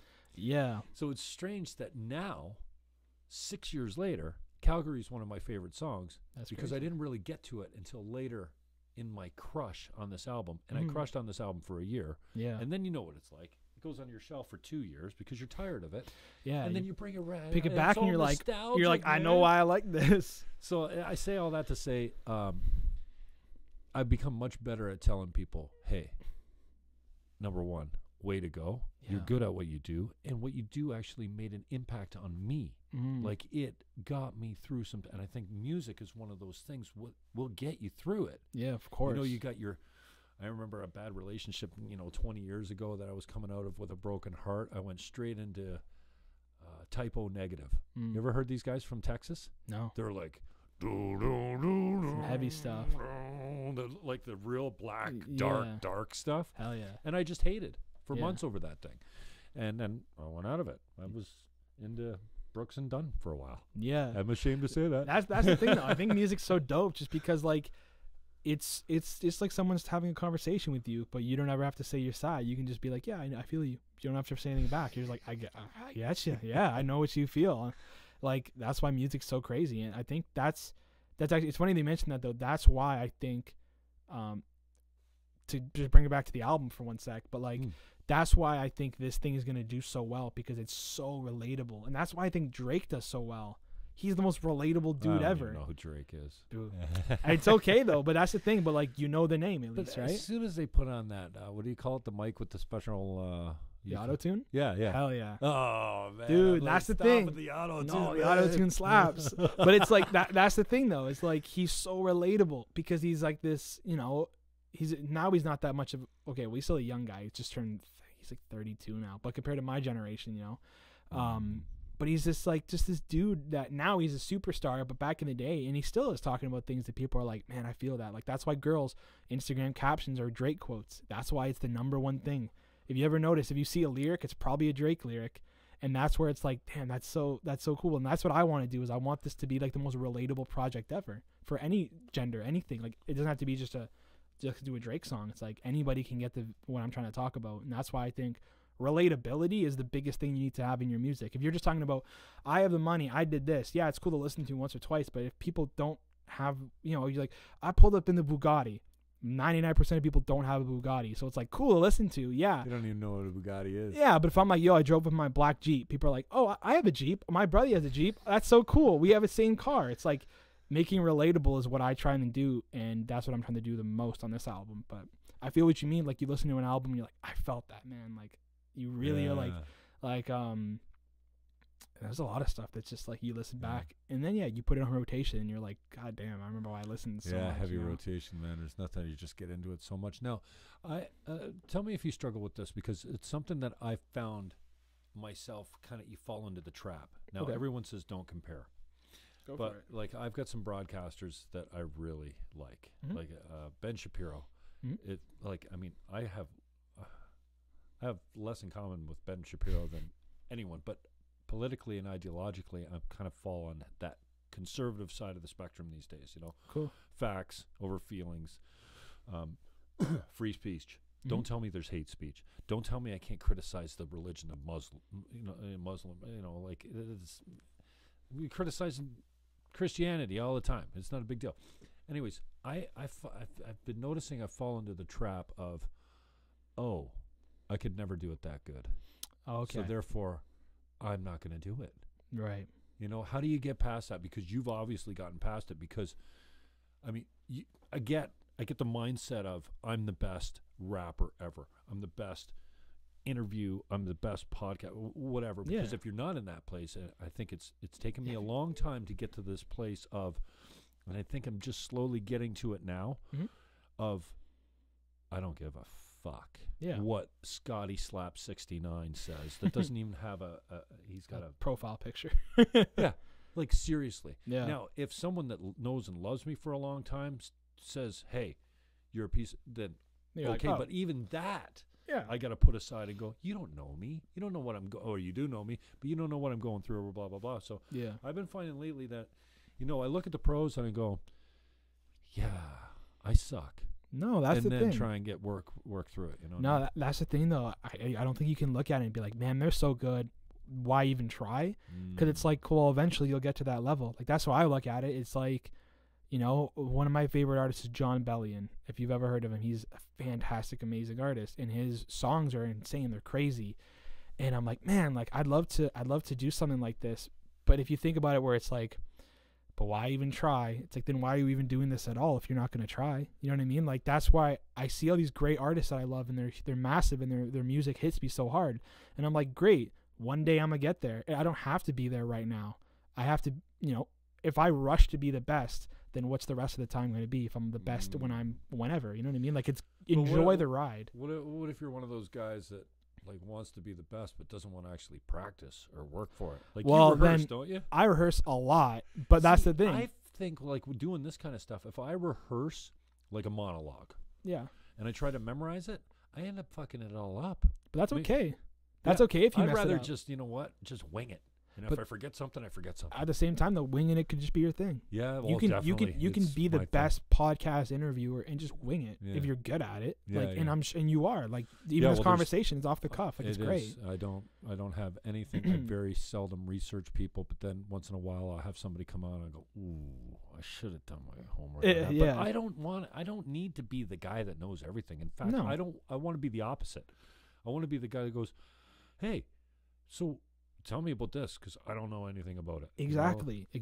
And I it's honestly, really, it's like, you don't have to be the best right now. If you believe that you're the best, great, and keep doing what you're doing. But I'm fully aware that I'm not as good as I'm going to be way better than I am. And, like, okay, so Logic's a great example too. He's one of the best rappers I've ever heard. His lyrics and his everything is crazy. And I'm like, oh, I'm not as good as him right now, but let me practice to get there, because one day he won't be here and I will be. You know what I mean? Like, it's just practice, because I enjoy practice. Like I enjoy working on stuff. I enjoy, even if it's not music, I enjoy editing videos. I love doing album covers and stuff. Like I like practicing what I'm doing because I enjoy doing it. So when I get to that point, I'm like, cool, I really worked my ass off to get here, and it shows, and it'll show to other people. And at the same time, you know, there's people that are looking at you and me now going, man, I wish I could do what they do. You know, I wish it. And you go, great, let me be better so that they can get better. You know what I mean? Like there's people that I know that especially in high school, people be like, I love what you do. In high school, I was like 16. I just started 3 years in. I love what you do, man. I want to be just like you. I'm not, you know, it's like I had maybe 1 or 2 people, but I'm like, let me get better so that you can get better with me. If you can hit where I'm at now, fantastic. It's not that hard. I've only been doing this for so long. But when I'm 10 years in, hopefully you're 5 years in and you're doing as where I was when I was 5 years in, you know? So, I mean, that's the thing. And you said it yourself. There's no rush. You know what I mean? You still got half your life left. I've still got tons of my life left. So I don't 80 need years. I don't lucky, maybe 100. Hopefully, like I don't need to be the best in the public eye now. I know that myself that I'm gonna get better, and I feel like I'm the best that I've been. But I don't need to be the best right now. I need to build now. So what do you think?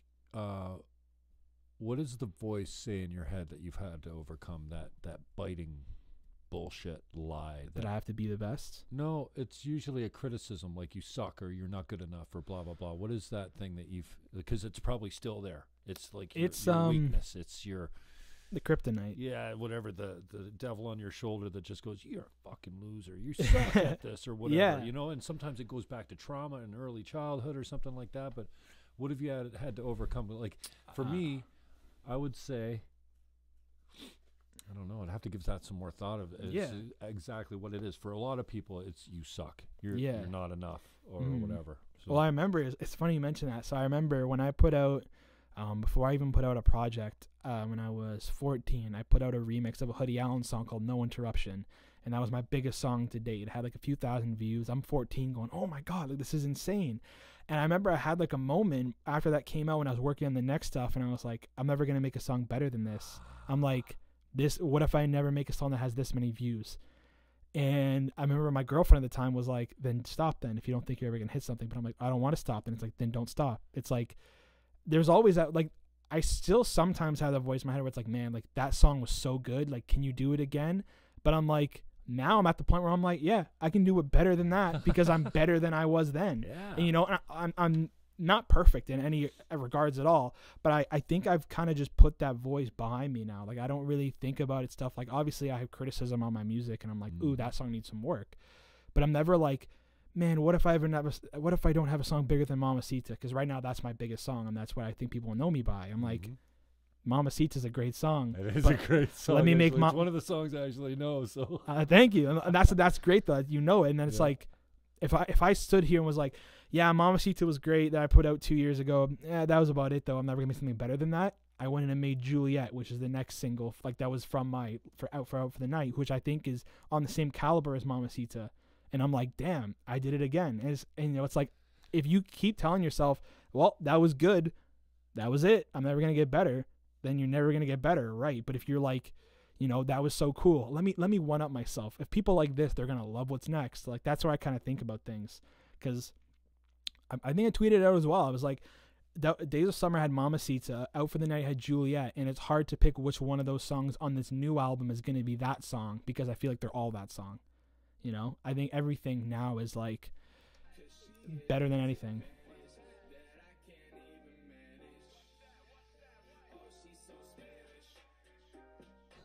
It's been a while since I heard this one. Me too. I still play it live, but I'm like, oh, if I forgot that. What are you rapping on stage with Hurricane? When I go up on stage with them, off the top of the head, freestyle. Yeah. You freestyle that? Yeah. I mean, I have the first 4 lines always written and then everything else. Like, there's videos on my Instagram that's me doing it. This is also a good song. This is Grace, me and Nicole. Oh, yeah, it's Nicole there. Did it not play the whole song? It might, is it on Spotify? Oh, I think it is a Spotify. It might just cut out then, yeah. This is Nicole? Me and Nicole. Auto-tuned?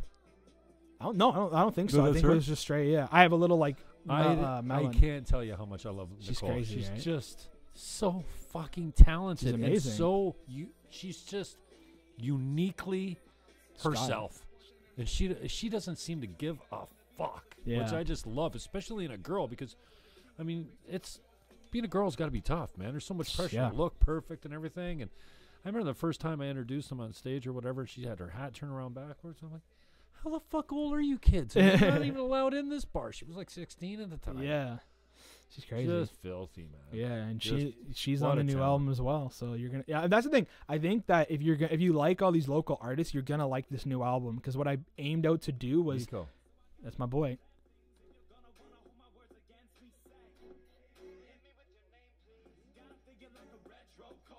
That's me and him. Sounds good.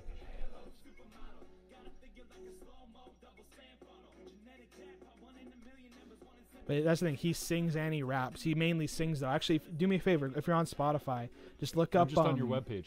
Oh, okay, yeah. I'm in the Spotify channel, though, so it's only playing like 20 seconds of him. Oh, okay, yeah. But we did a song called Anesthesia on Out for the Night. That was his insane vocals. He rips a guitar solo, and yeah, he's crazy. What's it called?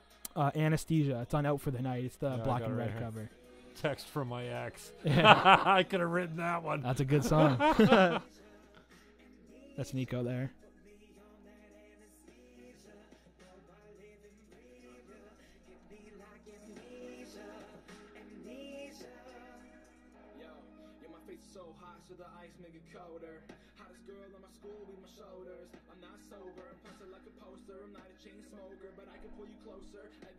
Fuck, you're good, man. Thanks, man. I love it. Thank you. I'm so fucking proud of my boys and Thanks, all man. my girls. It doesn't matter what sex you are or what you look like. It's just all about the good music. A filthy, filthy, filthy amount of talent that Thanks, man. I can't.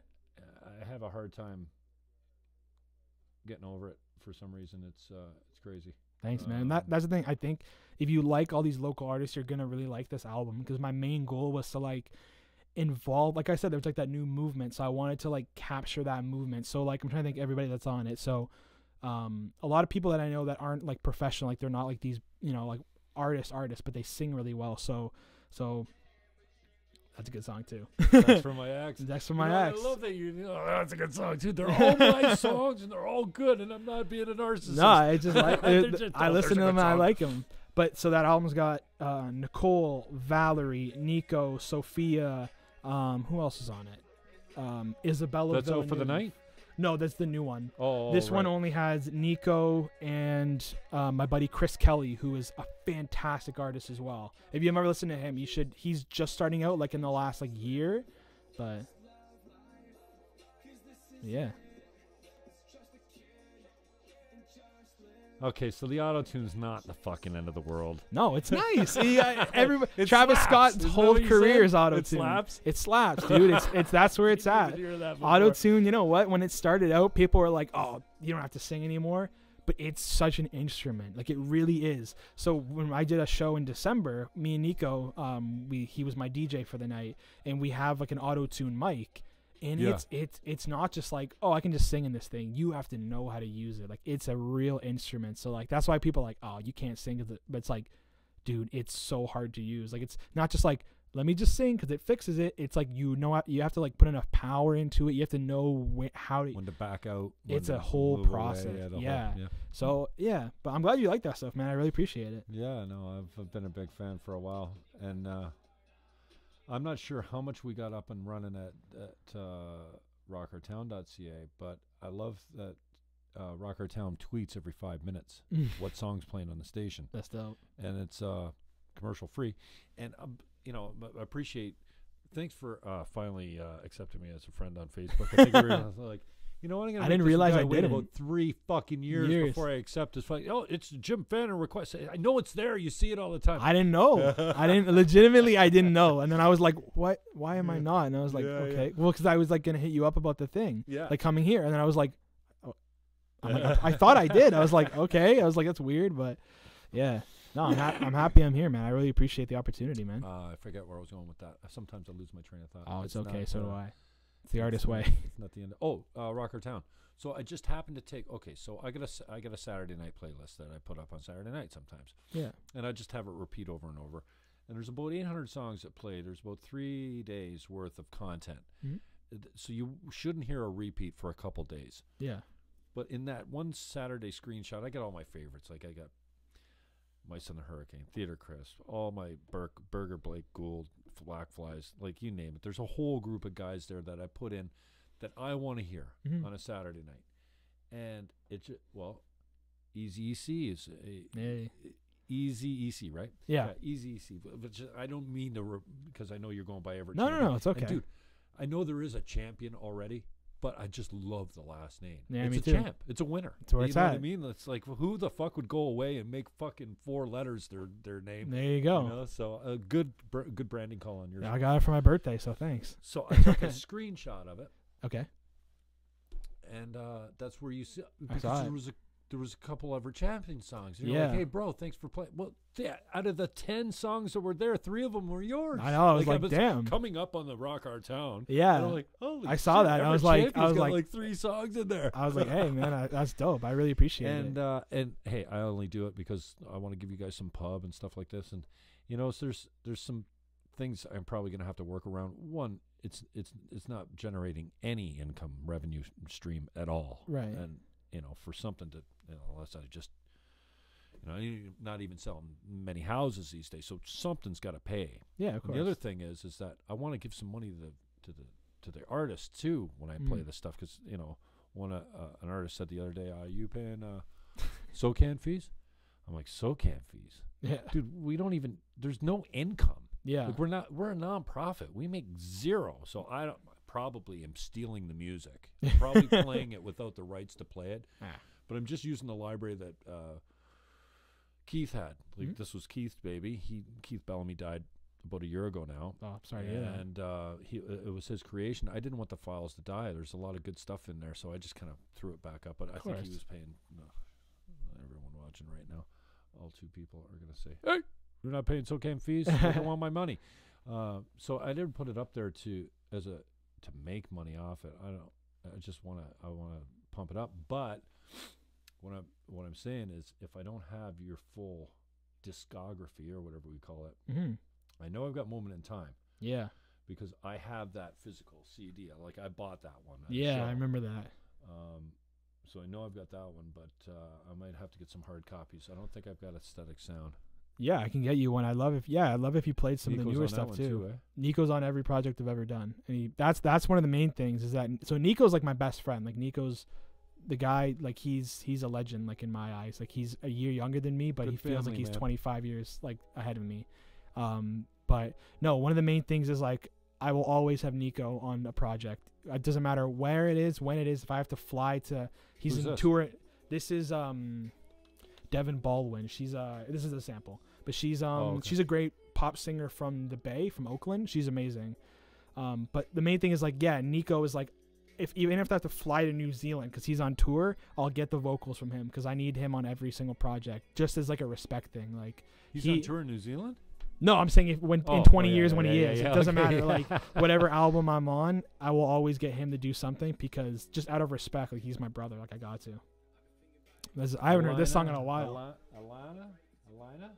Oh, Alina Baraz. Alina Yeah, Baraz. she's an amazing singer too. She's that's the thing. It's funny. Like there's a Beastie Boys album, Paul's Boutique, that's just samples.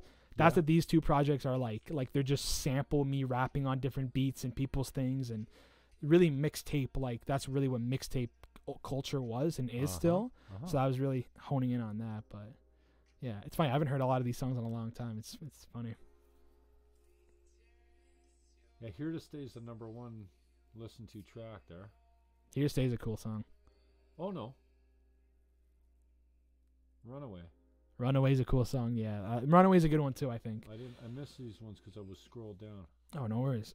Runaway was track 2 on Aesthetic Sound. Yeah, it was like the first song. The first track on Aesthetic Sound's a skit, but this is it's like the number 1 listen to track on this album. That's in awesome. In SoundCloud, yeah. Yeah. It's weird because people really like this one. It wasn't like one of the singles or anything. I was just like, it was how I started the album off. But this is BB Rexa, who has a song with Florida Georgia Line right now. Jeezy. But yeah, Halsey's on this project. Like, there's a lot of like different artists that are just kind of all over the place. But I love it. It's just like it's my little. I don't know. It's like I'm collabing with these artists that I've never met yet, but it kind of feels like I have. Let's collab, man. Let's work. Let's grind. Rise and grind. Let's get it. But Yeah, this was a cool song too. I remember doing this song. It's got some good bass beats. People always like Runaway's got some good beat, some good bass. I'm like, thanks. You need it. You can't hear it on the speakers here, but you know it's there. Yeah.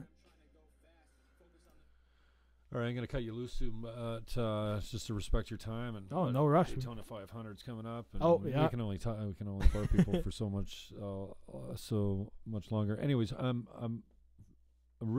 really proud of you, man. Thank you very much, man. I appreciate it a lot. You're doing the hard work, and Dano O'Shea is a good boy to hook up with, man. Ooh, and Dano really, he's helped so many people, and myself included, even on the sobriety, you know. Yeah. And G Sharp Yahia, again, a friend of mine, younger guy. He's like 23 years old, deeply wise, just a wisdom that has a profound effect on me. And we're not the same generation. I can say that, you can't. And so inspirational, you know. He can talk. Talk, but he's got a great heart. He actually cares about people, and this mentoring comes very naturally to him. So I'm glad to see you hooked up with him. I'm so proud that he calls you up on stage. Man, me too. Like, if even just to talk for 1 sec, like Dano is like, I know he'll see this. Like, Dano is like one of the most, and if not like the most supportive person I've ever met, other than my parents, obviously, my family, but like. Even from the beginning, like I met Dano because I was learning I was taking drum lessons all over the place, just different places since I was 8, I think, until I was like 14. Like maybe I was like 7 or something like that. But taking drum lessons. Then one day my teacher who I had was like, oh, he quit for some reason. I was like, okay. And they're like, we're just going to have this guy come in for a few days. And it was Dano. He drums at Music City on Lake. A scrub fill-in They were teacher. like, yeah, he's just going to come. And I was like, okay, cool. And he was like super cool. And he was like, yeah, I'm just going to start. Like he started working there for a bit. For like a few years, I was going every week for an hour with Dano. And it's playing the drums versus talking way became more than the drums. Like I would sit down on a drum set and I wouldn't even pick up the sticks. It'd be like, so like, what's new? And we just chat about music and man, we're playing this show. And I remember he first told me, he's like, my son, I got this band called like My Son the Hurricane. We're kind of like doing some stuff right now. This was like 2014. So I'm like, oh, that's dope. And he's been so supportive. Like anytime they're ever back home, I just be like, hey man, can I open or can I do something? Oh yeah. We'll get you on the bill. Like I still have posters from those old shows. But like Dano's L3 or whatever. Yeah, L3. Where else? Mansion House. Mate Cafe. Played there with them a few times. Fitting all of them on that was crazy. But I remember like literally like my whole career. I remember even, you know what's funny? I even remember telling Dano, I was like, I think I'm gonna start doing rap. And he's like, really? And I was like, I think I might start doing music. And he's like, you should do it. Like let's like of course. And then I went and bought equipment from Music City and like started recording at home. But Dano was like, you know, and anytime I'm like, hey man, what do you think of this? We went to what was it called? Clarksburg, Ontario, which is like just around north of Guelph. And I was like, hey, can I like intern for you for the summer last summer? And he's like, yeah, we're gonna go to Clarksburg. You want to come and you can just open up? And I was like, sure. And like, shit. I was like, yeah. So he's like one of the guys that I like eternally like. I remember even writing on all my whenever I put out a CD. I bet it's still on that Moment in Time CD. Shout out all my like thank yous was Dano O'Shea. Like he's the guy that really made me do this and has supported me in every single way. Anytime I put out a project, he listens to it. He supports it. Like he criticizes it. Yeah, of course. And like he tells you like what you could do better, what you did well. Exactly. Like he really is like the god to me, which is crazy because he's just a genius to me. Like I love everything he does. And you know, I had that headlining show and he came out and he was like, yeah, like I'll just hang out and see what's going on. He messaged me after Warehouse. Oh, yeah. And he hit me up. He's like, I love the show. Like it was great. And I was like, it's so nice. And like he introduced me to so many people. Like those little venues, like we met at those venues, for example. Like I met so many people just from him being like, you want to come open for half an hour and do some songs? I'm like, I would love to. Or going up, like I came up on stage with them when they played In the Soil 2 years ago. And I was there. I filmed it. I did sent you the film link on Facebook? Oh, you did? Yes, you're right. I didn't make it public yet because I didn't know. I'm really funny about that stuff. And I don't ever want to put something up that you go, fucking take that down. I Yeah. don't want anyone to see that. Don't you know I was sick that day or something? Yeah, Like, blah, it's blah, a blah. it's a dangerous and game. I did that about a year ago. I just found it. I'm like, oh shit! I wonder if this kid even knows this exists. And Yeah. So I uploaded. I'm like, hey, I remember seeing it. Yeah. Yeah, but it's private. Yeah. Nobody else. It's an unlisted track, anyways. But Still, but I I'll remember. make it public if you give me the permission. Sure, of course, yeah. I remember though he was like, "Yo, I literally went with my dad and I was like, let's just watch the show because it's gonna be cool." And do you have any idea how many people were there? I don't remember. It was in A the few hundred. It was in the tent on James Street, right? Yeah, exactly. Yeah, so I remember I was there and they're doing Pigeon Park is a song I always go up and do it with, and they're like, "Everett, come up," and I was like, okay, and I walk up on stage and just the fact that like, and Jacob's amazing too. Oh, but they're just man, like, yeah, one of my favorite kids. Man. Yeah, he's such a nice he's boy. a nice guy. And I Yeah. talked to Dano, just like walked up. He's like, yeah, just like do it. It was cool. And then we played at Lee's Palace 3-4 months ago, and the same thing. Like I was They're going back. They're going back with Yeah. Revive the Rose, which is gonna be a great show. I'm gonna try and get out to that band. one. Andy. Yeah. Great band. They're blowing. I love They're Andy. part of that generation too. They're Yeah. also killing it. I knew Andy when he was this big. Oh really? Yeah, I was engaged to his aunt. Really? Yeah, That's crazy. Yeah, That's so crazy I connections. know the whole family, all the Mantini girls and their husbands, and another really cool family, the Spagnolls, and them and we'll wrap it up whenever you want. You just tell me when we're done. Yeah. But, even in that new generation, I forgot like Revive the Rose and like Avenue In or two other people that I'm like, ooh, they're amazing. I'd love to put them in that group too. But no, Dano, That's like even Jake Rose, Avenue In. I don't know. I've never really met them, but I've been to a Yeah. few of their shows. I'm pretty sure it's and Jake Rose. they're amazing. But I remember I went up on stage in the Soil, and Dano was just like, "You got it, like go for it." And I was like, a few hundred people, and I was like, "Let's freestyle." Okay, cool. And even we played Lee's Palace. It was just kind of like, "Yo, let's go!" Like come up on. I was like, "Yo, can I come up on stage?" He's like, "Yeah, let's go." Like, of course. Like he's so supportive. He's amazing. So I guess I'll go Dano all day. He's my guy. Yeah, I know. It's funny because they are comparing Dano and Jacob, two super nice guys, but in totally different ways. Yeah, for sure. Jacob is just he's. I love the way he's just so laid back. I love it. Like, He's great. He's like, you know what? And Dano's a lot more serious. Like I call him the business end of the hurricane. Right? Yeah. Oh, for sure. But that's why he does best, right? He's crazy. I love it. You know, I love the whole band of Mice and the Hurricane. You know, they're always swapping out people. They're always swapping out people and doing things. But like everybody I met from that band is so great and they're so talented. Like I'd love to do. I'm really starting to diversify my music, so I'd love to do a song with them, but not their kind of style. Like I'd love to like put some horns and like a guitar solo and like Jacob's crazy ad libs into a rap song, like my kind of rap song. Like, I think that'd be amazing. Like I'd love to do that. Maybe you should have them guest host on your album. I want to. I want to do. Have you done anything on their albums before? No, I'd always love to though. They put up. They've always got guests on. Ashley Standish is doing one. She does a little piano. Actually, she's got a whole song, I think. And yeah, so you'll get there, man. I'd love to. Anytime anybody wants to ask me for a feature, and that kind of goes to anybody. Like I've interacted with people, and I try not to be this person where they're like, "Yeah, man, like I got this song. If you want a feature, it's like $200. Like come do a verse." Or like I've asked people, and they give me that response, and I'm like, "No, like I don't want to do that." But like, I'm open, like literally anybody that wants a verse. And that's why I think, and Jessica mentioned it, like I'd love to do stuff with Jessica because she's so not my genre, but I still listen. I love her new song. She can't figure out a fucking genre. Her genre changes every week. But her new song though, Underdog, I can't get it out of my head. It's I listen to it once. track. I can't really, like, again, that's not my genre either, but I listen to the song. It's killer. It's so embarrassing when you're going around Underdog. Yeah, I know, but it's so good. Last night I'm rolling with Matthew, and his songs are stuck in my head. So you know how you sing them out loud? You get you're just kind of humming along. But it's his song. Yeah, he's with you, and he's like, "Yo, thanks, bro." It's so embarrassing. Same with Jessica. Like, I like the song. It's I'm proud of her. She did great, but it got stuck in my head to the point that that's how you know it's good. Yeah. That's how you know. But like, and it's not my genre. It's just not. But it's kind of becoming my genre though. I like 80s synth pop stuff. Oh, so do I. Yeah. But I don't know. I haven't heard it enough. But the first time I heard it, I was just so surprised that it stuck. Yeah. So I got a Mice on the Hurricane. It's a parade, but I thought this was just of you. It might be the whole song. Maybe you're at the end of it. I think I was the second or third guest verse on that. Because I know Jack Shit was there. I think so. I think Jack Shit was there. Oh, yeah. Here you are coming. Is this you coming on stage now? I have the Canadian tuxedo on. I didn't go on until Pigeon Park, though. I might be like 3/4 way into the set. I don't know where that clip is then, because I don't think this is it. And I think I tagged you. I think I put your name on it. This is just the parade. Oh, it's okay.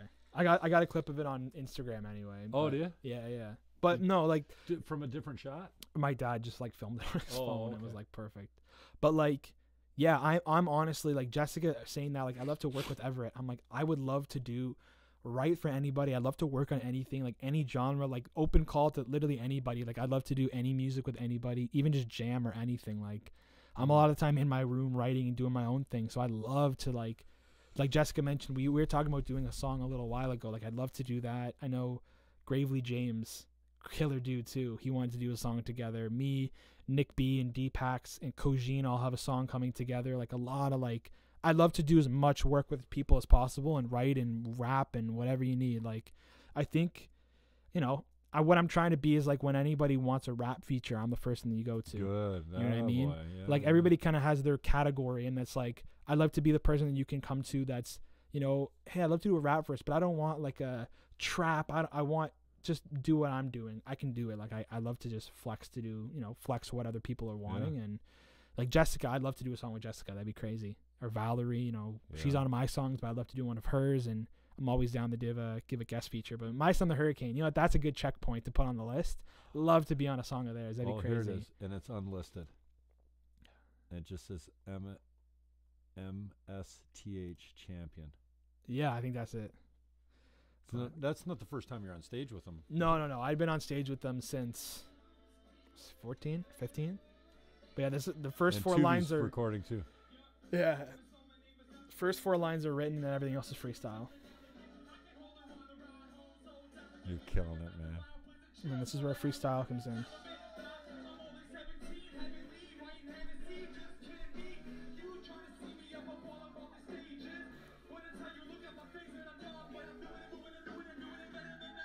It's just from my phone, but yeah.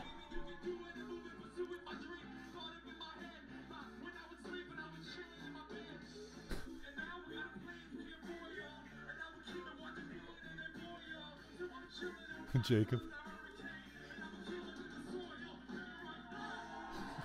Yeah, people liked it. I was like, oh, cool. Like, sweet. The Jack Shit comes up and cleans up. Yeah. That's awesome.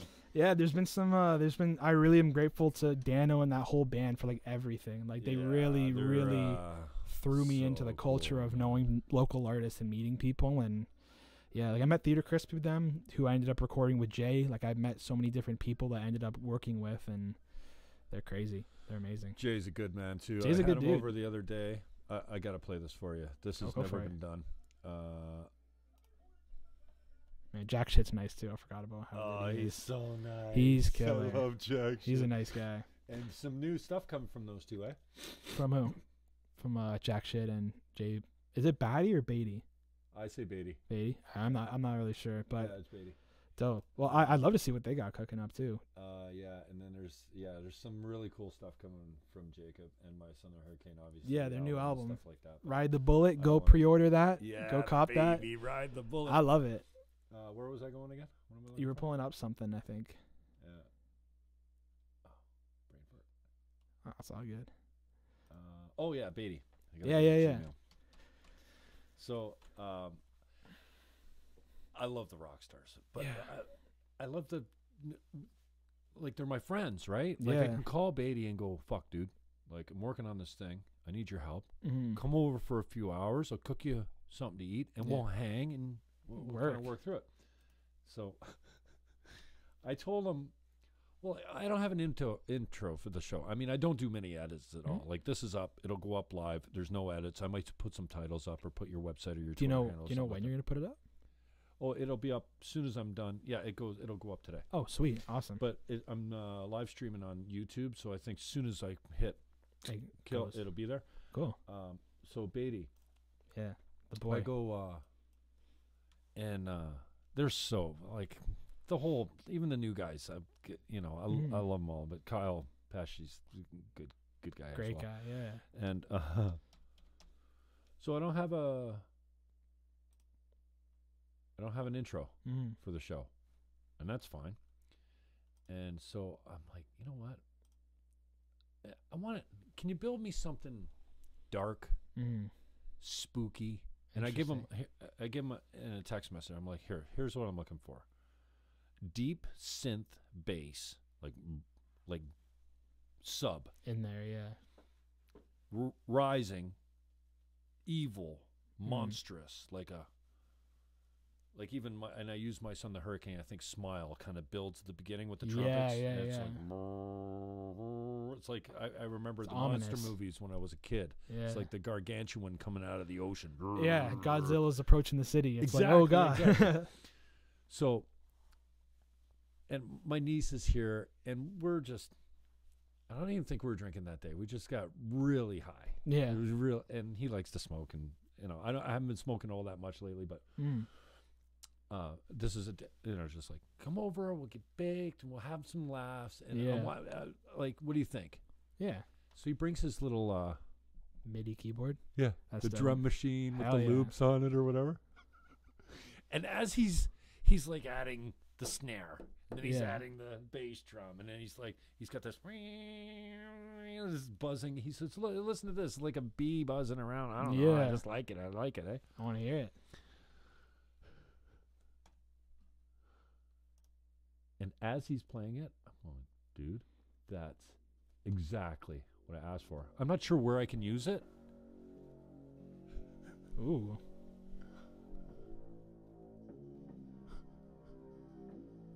It's like It's a good slasher movie. It's an intro to an album. I'm like, dude, this can't be the opening for my song, my show, because it's too dark. But where am I going to use it? It's exactly, he called it a deep dark hole. Yeah.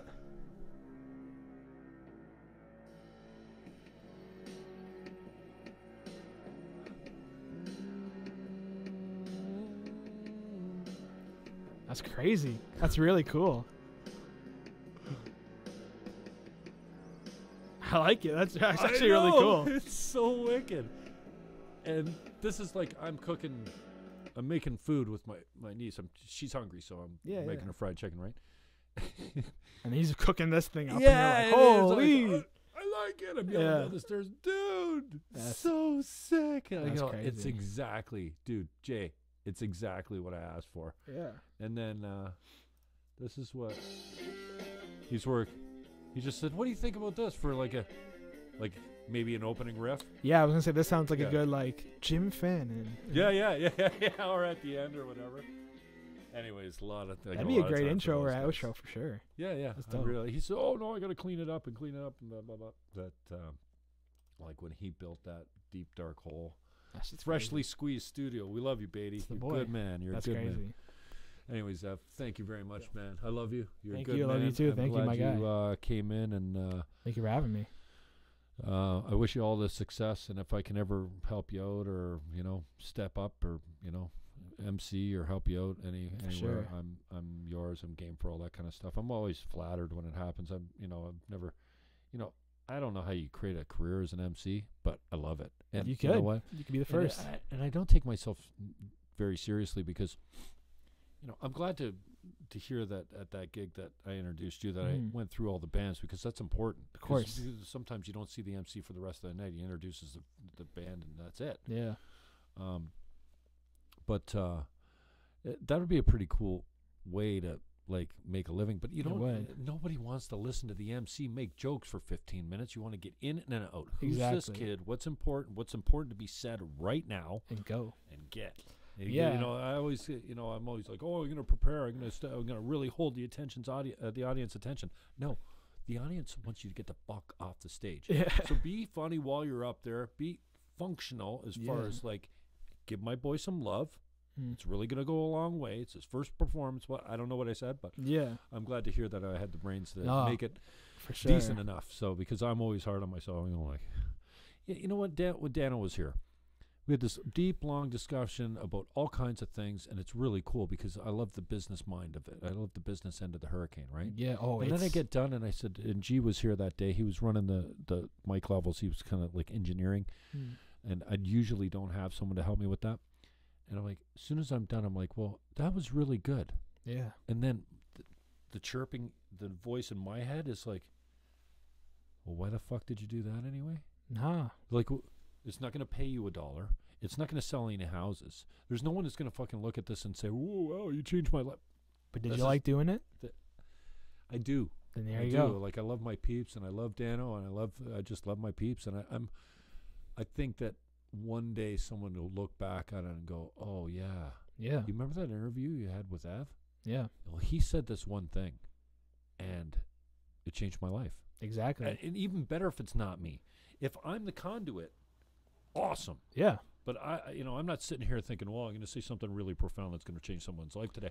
Yeah. But if I provide the opportunity for you to say something real, like, oh, I'm struggling with this, and we didn't get into that too much, but I'm always interested in, especially, rock stars.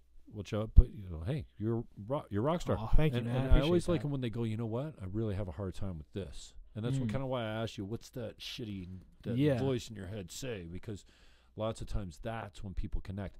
When you, especially as a man, get vulnerable and you go, hey, you know what? I'm fucked.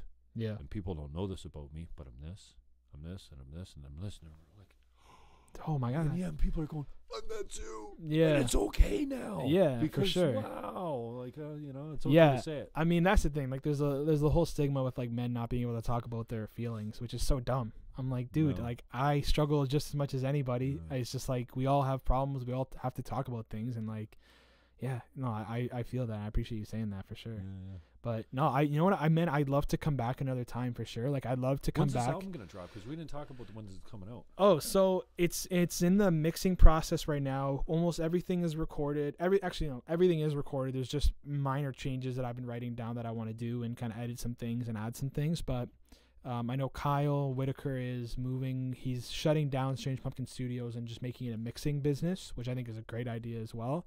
So he's building a home studio now. So I don't think he's doing anything this second. But once he's back up, he's going to start mixing, and we're going to start like Skype calling, figuring out how we want the mix. I'm looking at like beginning of summer, hopefully midsummer. Like, I don't want it to be, I felt like a lot of my projects, I put them out and then it's kind of like cool for the 2 weeks. And then like, what's next? Like, this one, I want it to be a drawn out process. Like, You're not going to drop the whole album at once? No, like I already have the first few singles ready. We're doing the video for the first single, which is going to be, I would say, probably one of my best songs ever. It's coming out soon. It's got actually a lot of Nico's on it as well. Actually, there's a lot of like, it's like a big group kind of song. It's me, Nico, my buddy Chris, who's on Juliet. It's and then my brother named Kyle Damji, KDD. He's from Markham, but we go to school together in Toronto. But it's a song that we're doing together. So once the video's shot, that's going to come out. So I'm not rushing to put the album out too much, but it's probably going to come out, like it'll come out beginning of summer, probably midsummer. Like, cool. I don't know exactly when, but. And so are you going to do it like Hurricane did? You drop 3 songs for a pre-release and then the rest of the album later? Or you I don't just think like so. A song a month, or are you going to drop it? I don't think it's going to be as structured as that. Like, I want it to really be drawn out and take people, like, give people time to like ingest the music and really like it. Like, I have a feeling that the very first single, it's called Visco. I think a lot of people are going to really enjoy it and then want to live with it and hopefully, play it at parties and get used to it. That's why summer is a great time to be putting other stuff out. But no, I think what I'll do is like put out I don't want to put out any songs that don't have a video. That's my main thing, is I don't do a lot of music videos just because they cost money, and I'm constantly what I'm spending my music money on is going back to the studio and doing more songs. So I want to take a step back from that. I start doing more videos. So space them out. I don't have like an exact timing. It's kind of like when they're done, we'll figure out a release date. But I want to put out at least 3 to 4 singles, like maybe every month. I don't want to be like the last Sunday of every month, get ready for a video. Like, I kind of want to be like, you don't know, like just drop it, be like Friday it's coming out, like that's it. Like, be like, get ready for it. Yeah, and that's what Roadways is doing. They're dropping one soon. They're like out of nowhere. I like that. That's what I like, when you're like, oh shit, okay, like you haven't like, my audience hasn't heard from me musically since May of last year, because that's when I put out for the night. Almost 12 months. Yeah, it'll be like, hey, I'm back. Yep. drop singles. I want to line up a lot more shows and constantly see my name, obviously Instagram and Facebook, like posts and, you know, sponsored posts, and constantly get the name out there, play shows as much as I can, and then drop the album. And I'd love to sort of book some sort of tour. Like I don't think I have a name big enough yet where I could sell out any place, but I'd love to like get some acts together and, you know, maybe play like Waterloo, Toronto, London, you know, all these little like university cities, because I have friends at all these universities, and then, you know, go on a little tour once this album is out, which is a great another checkpoint of mine. But no, I really feel like this album is, and everybody says this, but this album's like the one that's gonna do it. Like I faithfully know that. Like it's not gonna be put it out, hey guys, check my project out. My friends are like, yeah, okay, we hear you all the time. This is like, I want it to be undeniable. Like you have to listen to this thing because it's the thing everybody's gonna be listening to. It's like the next iPod. It's gonna be the thing that you go, man, have you heard it yet? You haven't heard it? Dude, let's sit together for an hour. Let's listen to this thing because you need to hear this shit. You know, that's what I want it to be. And it's 16 songs. It's probably going to be like an hour and 15, hour, 20 minutes. Like it's a long project. So yeah, I'm ready. I'm ready to it. I'm ready for it. Like I'm ready to put it out when it's done and people to sit there and consume it. Cause there's levels to it. There's a story, there's themes, there's, you know, even if you listen back to the other projects, you're like, damn, that character was in that and they said this would happen. Oh my God. Holy shit. Like there's level. It's like Good Kid, Mad City. It's Kendrick Lamar's masterpiece that you got to listen to it a few times to get it. So I'm ready. I've been writing it since September of 2017. I gave myself a window of September to April 2017, just like my first year of university, and write it. And only other one song is written that wasn't in that time frame, but everything it's been written, it's been made, it's gone through a lot of different changes, and yeah, it's the one that people are gonna like. Is weirdly enough, people are going to take me seriously after this one. Is the one that people go, man, fuck, yeah. Now, if the last 4 wasn't enough for you, this are you still not sure after this? Like, are you still not sure you want to support? Because this is the one that's going to make you support, you know? Cool, man. Yeah. You want to do a battle rap on the way out? Battle rap? I don't know. What do you? You got some bars? Oh, you need beats? I'm good. But you got some bars? No, you mean what's bars? You got lines? You got a song? Lyrics? No? I was going to say, well, I'll put you on the spot, and you got a couple of lines that you've already got that your go-to. Then maybe you can invent on the fly something about the Jim Fannon Show.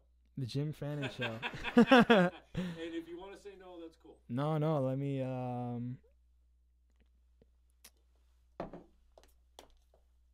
do I look?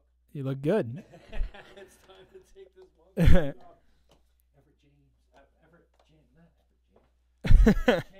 Everett Champion. But yo, check out.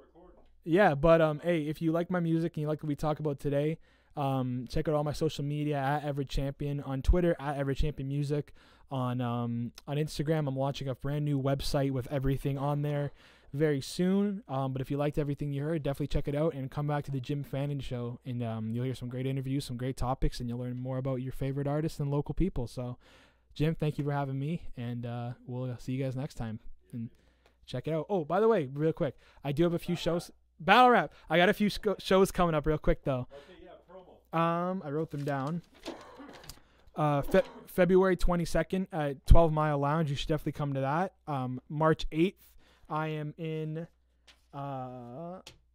Toronto with Kojin and KDD and a few other guys. And then March 16th, I'm back at the Warehouse with Kojin, and it's going to be a great show. You guys should all come to it. So, yeah, that's my little spiel. But Can you freestyle something on the way out, or you want? I'm trying to think. Well, you gotta. I thought you were gonna. All right, so we're on the live show, chilling with Jim Fannon, shooting so many shots you'd think it was a cannon. I panic on tracks, y'all really can't stand it. Understand it, I'm the next one alive. Go and grab the album, MMA 905. 905, bitch. There we go. Cool. Thanks, man. No worries, thank you. So 2 hours and 22 minutes. Jeez, that's a long interview.